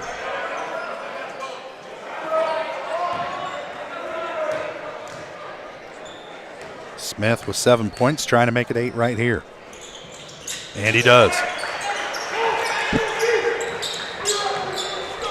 Trojans by 6. Logan Abbott driving, looking for Maine. Can't find him. Gives it up to Wade in the lane. Now hands off to Grant. And there's a held ball, and it'll be Trojan ball. Grant needs to stop finding himself dribbling into those double teams. He's gotten himself caught quite a few times here in this second half. Smith will give it up to Burke, top of the key, into the corner to Brokaw, looking down low for Smith. Has it poked away, scrum for the ball, and another held ball, and that'll be Baxter's ball by way of the possession arrow. 8th turnover of the night on the Trojans. And Abbott will handle it up the floor for Baxter. Trojans leading it by 6, 2:45 to play third quarter. Not been a pretty game tonight for Girard.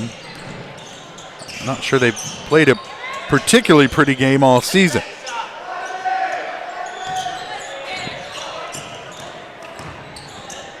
Grant driving on Cullen, gets by him and gets the bucket. Kind of lets Ben hear about it as he's coming back up the floor. Cullen almost mishandled the dribble there in front of the Trojan bench. Gets it down low to Burke, and he's going to be whistled for a charge.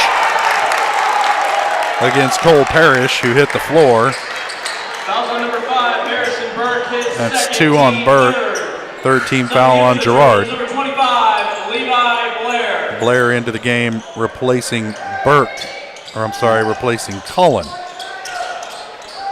Yeah, Coach Westcott doing a good job. He saw the chippiness between him and Grant, and he's going to try and diffuse things before anything happens. That being more fouls on Colin. Yep. Abbott with it. We'll give it up to Maine. Now back to Abbott, working off a screen. And they're going to get a foul on Ranson Bourne. Yeah, he's got caught. A little bit of contact. With a shoulder check. The Trojans one more foul to give here over the next 2 minutes, 4 seconds before Baxter starts shooting free throws. And in a game this close, you don't want to give free opportunities to score. Grant with it, top of the key. Under 2 minutes to play, third quarter, working against Levi Blair. Grant pulls up from the free throw line, short of the mark. Rebound, Ranson Bourne. And now Girard looking to push the other way. Here comes Blair stepping through. Off the glass, no good. Rebound comes down to Baxter. There were no numbers there for Girard. And Baxter able to come down with the rebound. Maine open for 3, and he drills it. 6 points for Maine, and it's a 1-point game once again, as the Trojans just can't get the offense and the defense to work at the same time. Brokov over to Blair. Into the lane to Burke. Back up top to Cam Smith. Three-pointer on the way off the mark. Rebound tracked down by Burke. Back to Brokov in the corner, has it poked away. It'll stay with Girard, as Abbott was the last one to touch it for Baxter. Siler Salmons into the game. And Moore into the game as well, as Brokov and Blair will sit. Going, bringing some seniors into the game now for Coach Westcott in this 1-point game. Moore with it. Down low, they're going to whistle Wade, I think, with the push. And they do. That's his second. Moore to inbound for Girard. Gets it into Ranson Bourne straight down the lane. And the shot won't go. Backboard, backboard, backboard. Maine with it to Wade. Back to Maine in the corner. He's feeling it. Shot on the way, no good. Rebound, Moore. And Scott Moore officially has his double-double. There we go. Pancake lovers. Smith passes off to Moore. His shot short of the mark, no good. Rebound, nobody. It's out of bounds. Last touch by Girard.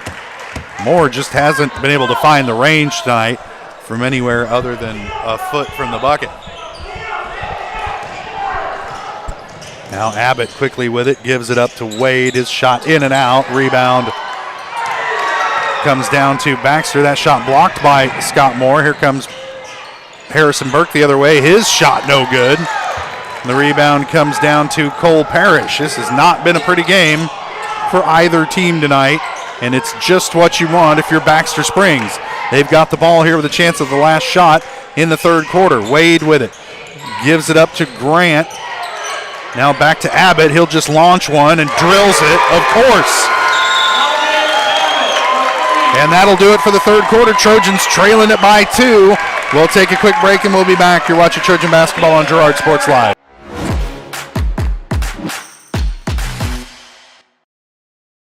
Unbelievable amount of devastation. I've never seen anything like it. We had a beautiful barn that was gone in 20 minutes.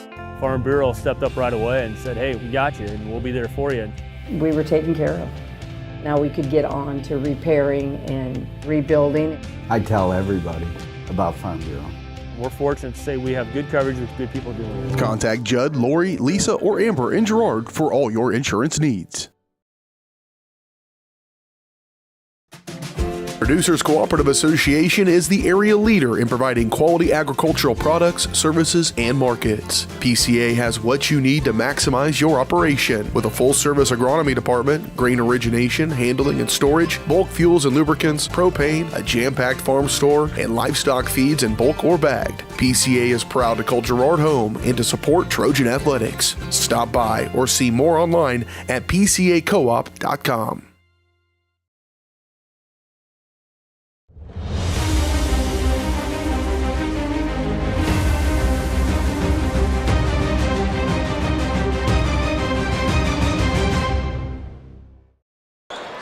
for the Trojans, number 12, Ben Cullen. 1 quarter left to play. Trojans trailing it by 2 to the Baxter Springs Lions. And like I said before, if you're a Baxter Springs fan, this is exactly the kind of game you wanted to see. And unfortunately for the Trojans this year, it's kind of the game you come to expect. Cullen gets it down low to Scott Moore off the glass just like that. We're tied at 31. Moore has 12. Here comes Parrish outside to Abbott. Up top, dribbling around. He'll give it up to Parrish. Now back to Caleb Grant. Now Main with it. Back to Abbott. Three-pointer on the way is good. He is feeling it from outside. He's got 6 points, all of them coming from beyond the arc in the second half. And the Trojans probably ought to get a hand in his face. Blake Brokob going to take a three, and he hits. A great answer by Brokob. Tied at 34. Trojans in a dog fight with the Baxter Springs Lions. Pass down low to Maine, off the glass and good amongst 4 white jerseys. When it's your night, I suppose. Maine's got 8 points. That's his first 2-point bucket of the night. Ranson Bourne stepping through, falling down, shot won't go, rebound Brokob. Blake turnaround putback's no good. Kicked around, and it's going to be out of bounds, and it's going to stay with the Trojans. Not a popular call on this side of the gym, but it's a popular one on the other side. It's very popular on the other side. Scott Moore to inbound from the baseline for the Trojans. Gets it into Ben Cullen. Up top to Cam Smith. He's calling for a screen. Let's see if he gets it. Now Ransom Bourne will come out, take the ball. Cullen with it on the wing. Back to Smith. Lob pass to Scott Moore. He's fouled and the bucket.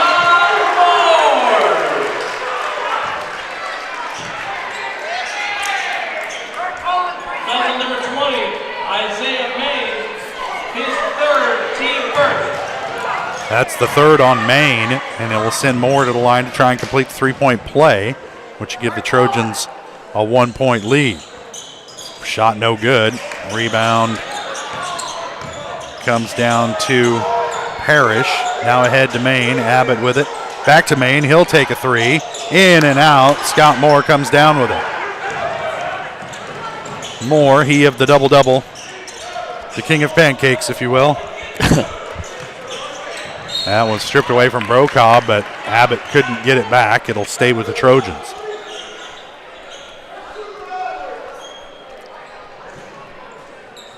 Into the corner to Moore. Back up top to Smith. Now Bourne with it. Back to Brokob. Up top to Smith. Thought about driving. Now he'll back it out. Working against Maine. Now back to Ranson Bourne as the Trojans slowing it down a little bit. Back to Smith, over the top to Scott Moore. A lot of contact, no call. And they're going to whistle Ben Cullen with the foul on the rebound. And number 12, Ben Cullen, his second team first. That's 2 on Cullen.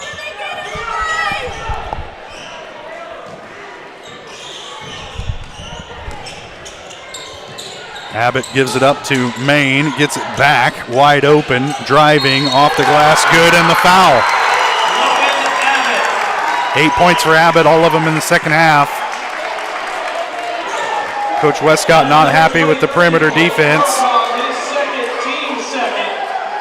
To the line for the and one, number 5, Logan Abbott.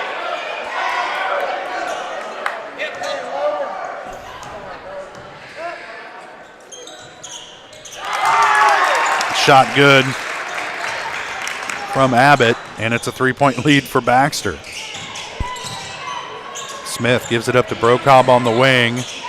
Down low to Scott Moore. And not a very good attempt there by Moore. Coming back the other way, Maine with it, driving, elevates in the lane, shot on the way, no good.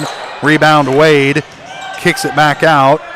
And now Caleb Grant with it once again, and the Trojans really need to stop here. Abbott with it, picks up his dribble, kicks it to Wade at the elbow, gives it back to Grant. twisting baseline, kicks it back to Wade, and he's fouled, and I think they're going to get Ransom Bourne with this one.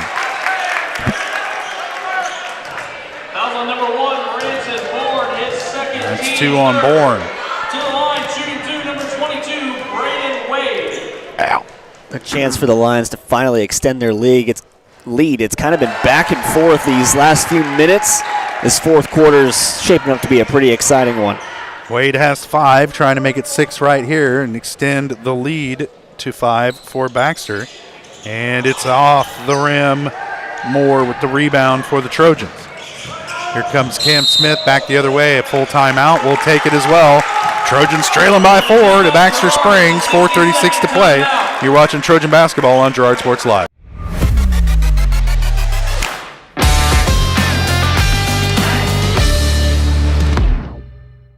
Farmers Bank is a proud supporter of Girard schools. For generations, Farmers Bank has worked with local leaders, businesses, and residents to help shape the future of Southeast Kansas. Farmers Bank is proud to have helped with the growth and development of the communities we serve. As partners in business and friends in life, Farmers Bank is looking forward to a brighter tomorrow. Farmers Bank, with locations in Hepler, Walnut, St. Paul, and Girard. Equal housing lender, member FDIC.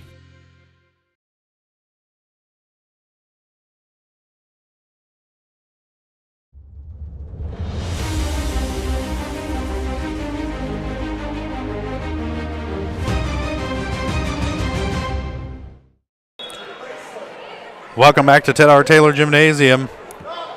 Trojans trailing the Baxter Springs Lions by 4. 4.5 to play. And man, oh man. They've seen some highs and lows this year from this team, but if you can't get a win tonight against a shorthanded Baxter Springs team without Jacob Grant, I think this is the new low for the year. The Trojans trying to turn it around here with 4.5 left to play. Bourne driving into Abbott. He's fouled and the bucket. And that's a good start. That's what you got to do. You need some senior leadership out here to get your team back in the game. See Scott Moore getting fired up for his team on one end, playing defensively. It's time for some seniors and some experienced guys to start answering on the offensive side.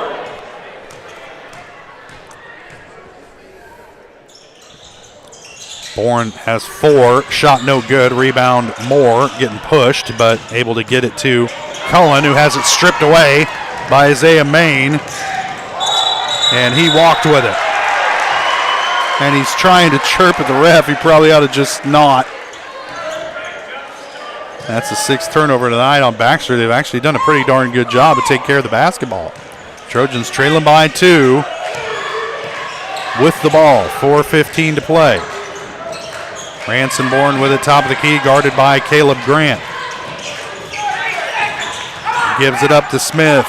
Lob pass down low to Moore. Turnaround in the lane, no good. Tipped out of bounds. It should stay with Girard. Crowd here on the Baxter side begging for a 3-second call against Scott Moore. And it's an interesting one to really beg for. Yeah, it's not a very common call, actually. And Moore stepping through, and if he just went strong and didn't go to that finger roll, I think he'd have a lot better luck down low like that. If you're the taller guy, you want to keep the ball up high. And Moore going with the finger roll a couple times tonight, and it hasn't worked for him. Wade with it at the elbow. He'll hand it off to Grant. Back up top to Parrish. Now back to Grant, guarded by Ben Cullen. Cullen usually gets the assignment of the opposing team's best offensive player, and tonight that's Caleb Grant. Pass up top to Parrish. He had to track it down. Now Abbott going to drive. His shot no good. Rebound comes down to Smith, who almost lost it. Gives it up to Brocob, wide open for 3, and he drills it. 6 points for Brocob, all of them in the fourth quarter, all of them from beyond the arc. Clutch time. Wade with it on the baseline, just way too open.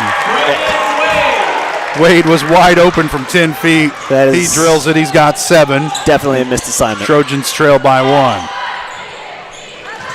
Brocob with it. Gets to Moore at the elbow. Scott going to be whistled for a travel. 9th turnover of the night unofficially on the Trojans. And it'll give it back to Baxter, leading by 1, 2:43 to play. And if you're the Lions, you might want to take a little time here. Yeah, this possession can shorten the game a little bit. You can have a long possession here for sure. Ooh, almost an errant pass as Grant able to handle it. Gets it over to Abbott. Into the corner to Maine. Back to Grant at the elbow. Dribbles back out, gets it to Abbott. Driving, kicks back out. Now Grant thought about a three. Abbott will take it and hits. That kid. I told you, if this team starts hitting three-point buckets, Trojans are in trouble. And the Trojans are in trouble. He has been clutch tonight. Whenever the Lions needed a bucket, he's come up big time. Brocobb for three off the mark. Nobody there for the rebound for Girard as Maine tracks it down for Baxter. Oof. Abbott has it stripped away by Ranson Bourne. Bourne's shot no good, tipped out of bounds. They're going to say last touch by who? Why are you looking at the photographer? Make a call. It probably should be the Lions' ball. I believe that. Yeah, was I think out so, by but Bourne. There should be an indication as to whose ball it is. Nah. Okay, I guess Baxter ball.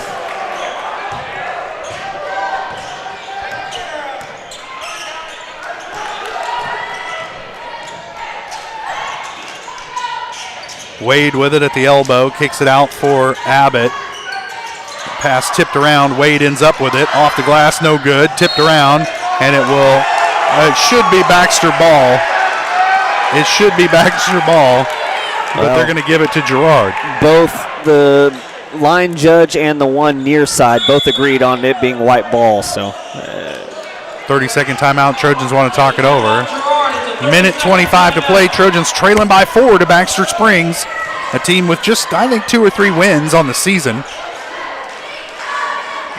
Trojans coming into tonight's game with just 5 wins on the season, though. So Baxter giving them a run here tonight on senior night.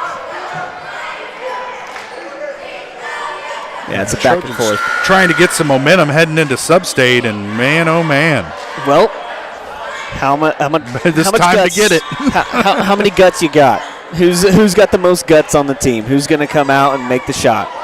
Because you got 4 points to do it. It's your senior night, one of your last home games of the season. Are you going to let yourself lose at this moment? That's all. That's what the message should be in the huddle. Coming in for the Trojans, number 3, Siler Sammons. Sammons, one of those seniors, back into the game for Girard.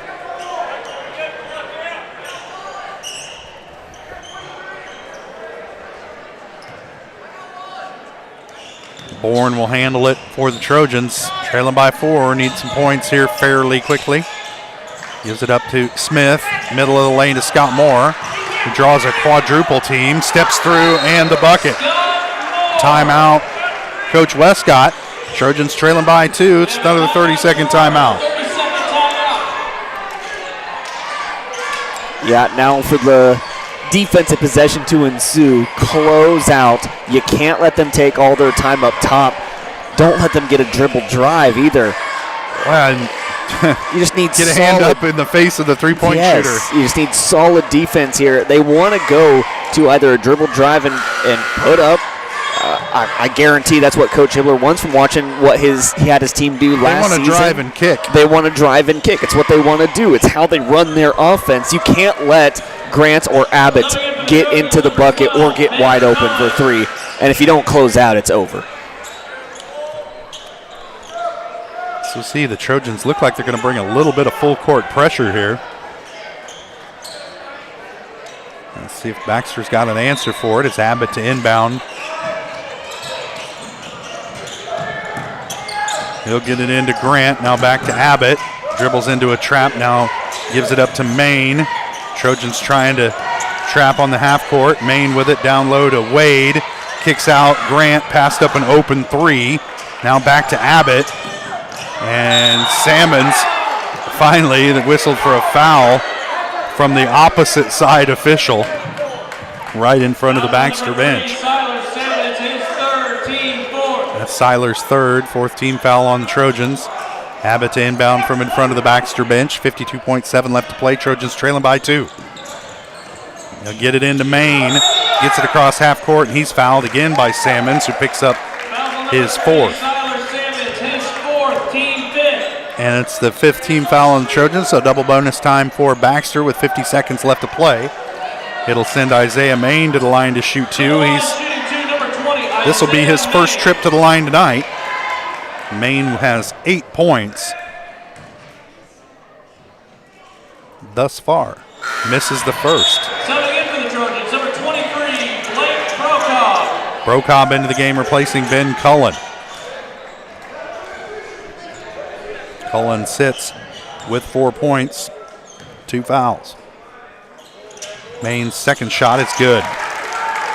Still just a one-possession game. You're very well within striking distance here. You don't need a 3 in this situation. The Trojans brought Brokaw back into the game, probably looking for a 3-point shooter. Here's Cam Smith straight away.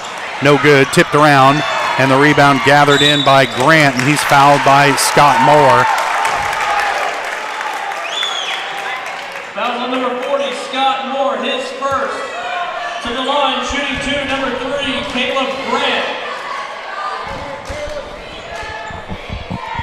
Well, this will be Baxter's biggest win of the year if they can hold on. Pull this one out against the Trojans as Grant misses the first. Gotta make your free throws. This is probably one of the largest situations this kid's been put in so far in his career. Second shot on the way from Grant is good. Now it's a 4-point game, and the Trojans need a quick score. Gotta have a quick score. Gotta have to shoot it. Bourne with it. He'll raise up for 3 and nails it. Finally, for one of the first times this season, Bourne takes it upon himself and puts the ice in his veins. Contested 3. And it's a full timeout. We'll take it as well. Trojans trailing by 1. We'll take a quick break, and we'll be back. You're watching Trojan basketball on Girard Sports Live.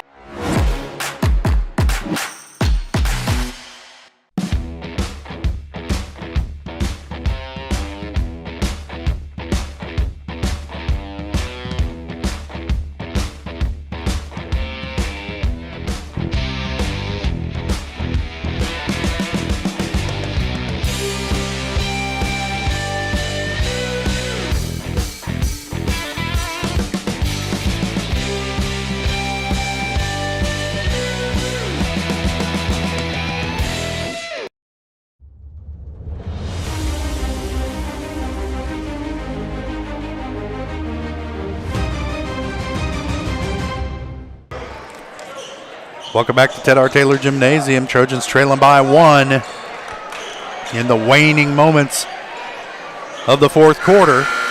26.1 left on the clock, and they're going to have to foul quickly, hope that Baxter does not convert both free throws, and then the Trojans are going to have to score even quicker. Abbott to inbound. Gets it into Grant, who's fouled by Ranson Bourne. That's 3 on Bourne. Doesn't really matter at this point.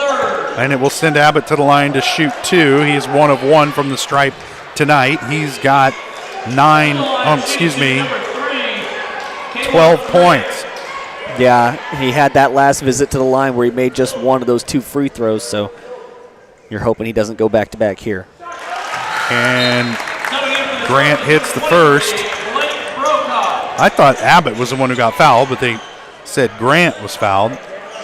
He's 2 of 3 from the stripe tonight now, trying to make it 3 of 4 and put the heat on the Trojans, and he hits them both. Another timeout. We'll take it as well. Trojans trailing by 3, 25.9 left to play. You're watching Trojan basketball on Girard Sports Live. You've enjoyed life. Over the years, your community has become your passion, something you hope future generations get to experience, just as you have. That's why the Girard Area Community Foundation has worked hard to help fulfill charitable goals and inspire generosity, meeting the needs of the communities they serve. Creating a legacy fund with GACF ensures what you leave behind is an effective and lasting improvement in the community you love so dearly. Make plans to visit GirardAreaFoundation.com, preserving traditions for those who follow.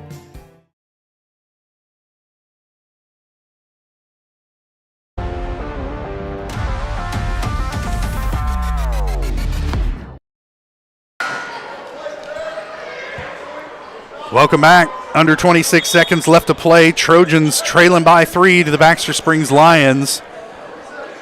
Caleb Grant just hit 2 free throws to put the Trojans in a bind. They're going to have to hit a 3-point bucket, which has not been their strong point this season if they want to keep this game going. And honestly, man, if you're Girard, maybe you drive to the bucket and try and get it the old-fashioned way than trying to get an outside shot to fall, because it just really hasn't happened for this team much at all this year. Scott Moore gets the inbound pass, gets it ahead to Siler Salmons. Siler driving near side, gets it up top to Cam Smith, has trouble with the pass. 15 seconds. You don't have to rush to Salmons down low. His shot in the lane, no good. Nobody there for the rebound for Girard. Abbott comes away with it. He turns it over. Down low to Ranson Bourne, off the glass and good. 3.3 and a timeout, Trojans. Or I'm sorry, maybe Baxter called the timeout. No, it was Westcott who ran down there and got that timeout called. Trojans get the timeout, another full timeout. 1 point game, 3.3 left to play. It'll be Baxter ball when we come back. You're watching Trojan basketball on Girard Sports Live.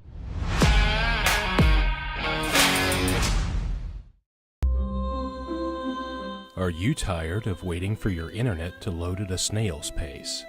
Or feeling like your connection is slower than a sloth's morning routine? Maybe your current internet feels as speedy as a sunbathing turtle. Well, say goodbye to the slow lane and welcome to Crawcan Fiber Optic Internet, where we leave the slow movers in the dust. You'll zoom through the web faster than Sharky being swarmed by his adoring fans. Crawcan Fiber Optic Internet, because life's too short to wait for slow connections.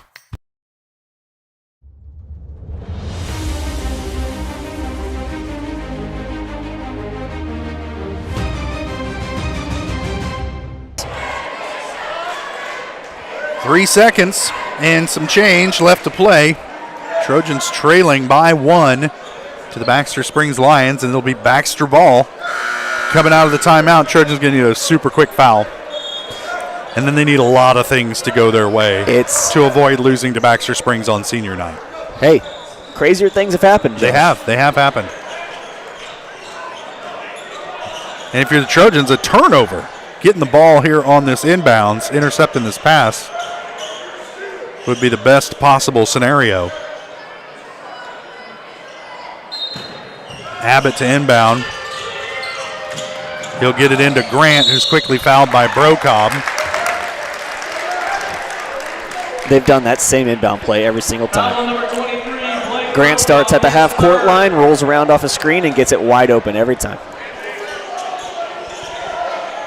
But it's the free throws that matter, Josh. Well, Grant's been the guy to hit him. He's 3 of 4 from the stripe, and he's only shot free throws in this fourth quarter. First one, no good. Hey. Now it's a one-possession game. The Trojans have 2.5. If you're Grant here, do you just miss? Yeah, that's what I'm saying. And it rolls off. Moore with it. Gives it up to Cam Smith. Launches one, and it's way short. And the Baxter Springs Lions come into Girard on senior night and come away with the victory, 49-48 over the Trojans. And it's been that kind of year for these Girard boys. And they're going to have to shake this one off as they get ready to take on Frontenac tomorrow, Colgan on Tuesday, and then Sub-State coming up towards the tail end of the week. We'll step away for a quick break. We come back. We'll have the Eastside Cafe postgame show. You're watching Trojan basketball on Girard Sports Live.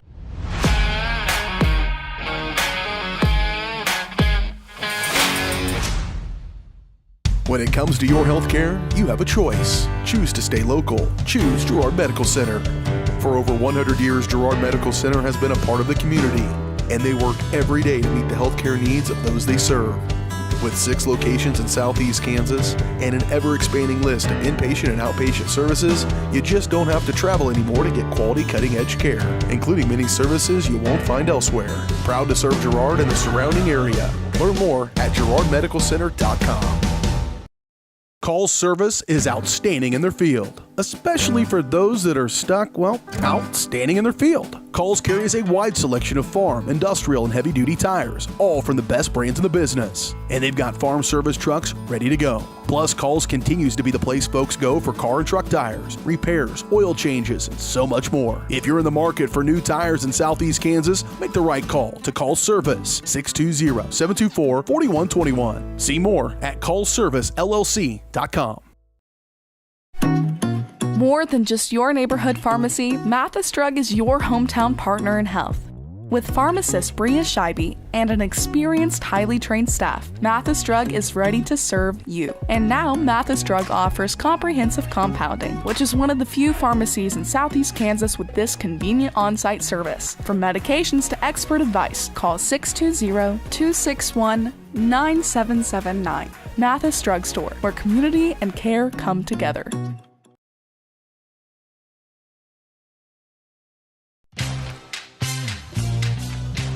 Tries to make something out of nothing. The Trojans all over him. It's going to be a big loss on the play. A Trojan sack means $1 short stacks at Eastside Cafe.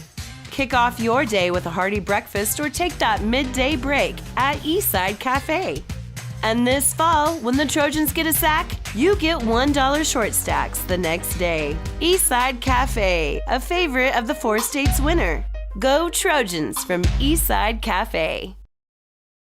Why settle for less than the best? Croc-Can's gigabit fiber optic internet is now available to Pittsburgh, Frontenac, and Fort Scott and many rural areas in between. Croc-Can has the best speeds, the best reliability, the best service, the best support, and is overall the best value on all ultra-high-speed internet. If you want the best home internet connecting as many devices, all without equipment rentals, contracts, or overages, it is the time to switch to the best. It's time to switch to Croc-Can. Unbelievable amount of devastation. I've never seen anything like it. We had a beautiful barn that was gone in 20 minutes. Farm Bureau stepped up right away and said, hey, we got you and we'll be there for you. We were taken care of. Now we could get on to repairing and rebuilding. I tell everybody about Farm Bureau.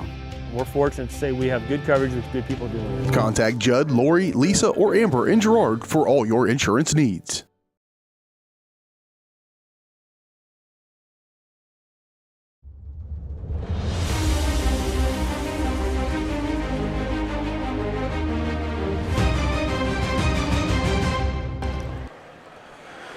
Welcome back to the Eastside Cafe postgame show, brought to you by Eastside Cafe, where you can experience the best breakfast in all of Crawford County.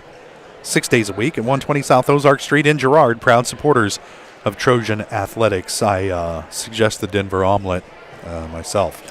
Trojans fall tonight 49-48 to the Baxter Springs Lions on senior night. And Trojans fall, the boys fall to 5-13 on the season. 3-7 in the CNC, and Baxter Springs will improve to, I believe, 3-12, something like that. I don't trust Max Preps when it comes to other teams' records. Yep. Let's take a look at some of these scoring totals for tonight's game. First for Baxter Springs, they're led in scoring by Caleb Grant, and he finished with 12 points. Logan Abbott had 12 as well, all of those coming in the second half, and 9 of them coming from beyond the arc. Isaiah Main finished with 9. Braden Wade finished with 7. Cole Parrish had 4. Briar Simpson and Riley Daniel added a bucket each for Baxter in the winning effort. For the Trojans, they're led in scoring by Scott Moore, who finished with 16. The only player in double figures for Girard tonight, Cam Smith, had 8. Ransomborn, 7. Blake Brocobb, 6. Ben Cullen finished with 4. Levi Blair had 3. And Siler Sammons finished with a bucket to round out the scoring for Girard. It was a kind of just a rough game there towards the end. They just let it slip away from them. A couple of big shots were hit. You got to give credit to the Lions. I mean, Logan Abbott, Caleb Grant, they came out here and they put up some clutch buckets. And also, not to mention, and it might make the cut sting a little bit more for the Trojan fans, but those two guys they're sophomores. Yeah. And you lost to a Baxter team that was without their best player, Jacob Grant, who was in a boot tonight and did not play. So this was a short-handed Baxter Springs team who came in here and beat the Trojans on senior night. And you take your hat off to the kids from Baxter.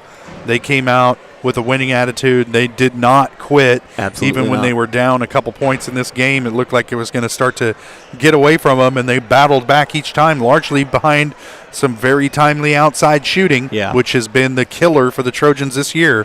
When teams hit that outside shot against them, Trojans have a real hard time coming away with wins. And that was the case tonight as Baxter gets out of here with the win. And I heard their coach just tell Jim Henry that their record is 7-12.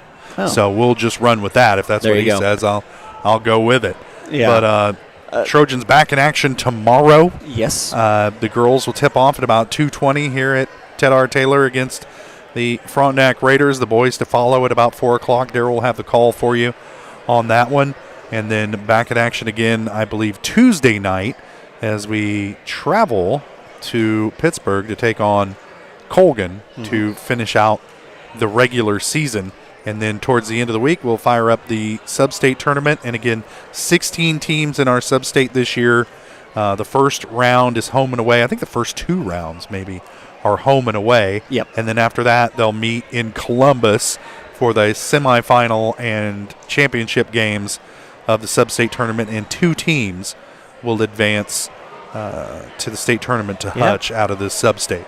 And I believe all that's correct. Yeah, and Baxter we might see down that road should we make it that far. The boys team with that 7-12 record, that puts them probably about a middle spot on the bracket depending on how everything shapes up.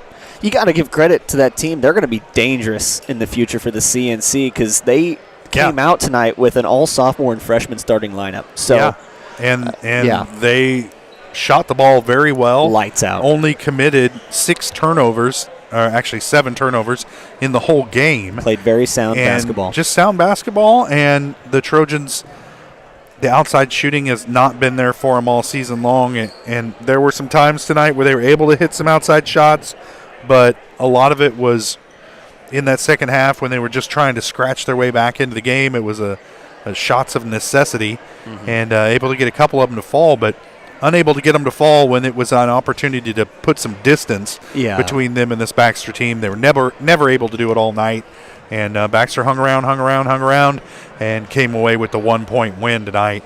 And the Trojans will have to pick themselves up off the mat fairly quickly because you're going to play your rival tomorrow afternoon. Yeah, I think one of the bright sides of tonight is that we saw some clutch shooting there at the end. Bourne was able to rise up and get it. We forced a turnover there at the end and was able to get it down to Bourne, who sunk the bucket there underneath. I mean, it's good to see your senior leader, someone who guides this team, start stepping up in those big scenarios and wanting that shot there late.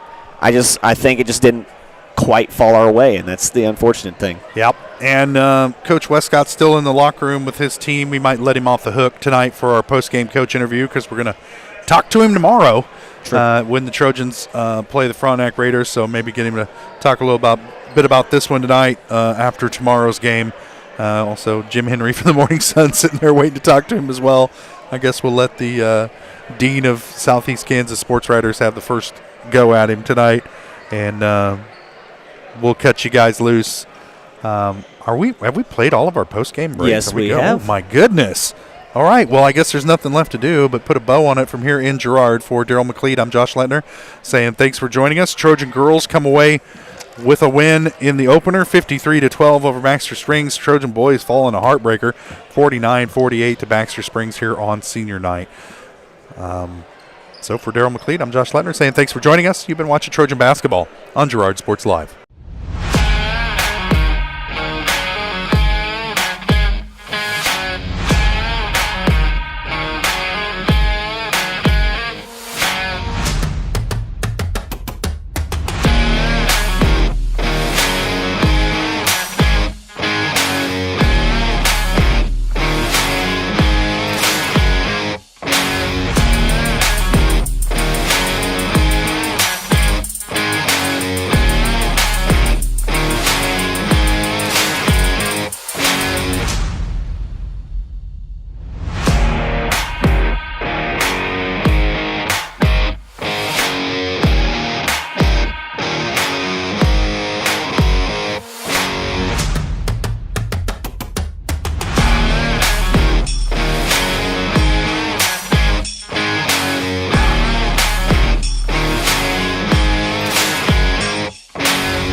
Thanks for watching. From the gridiron to the hardcourt, the pitch to the mat, don't miss any of the action. We're there with live, local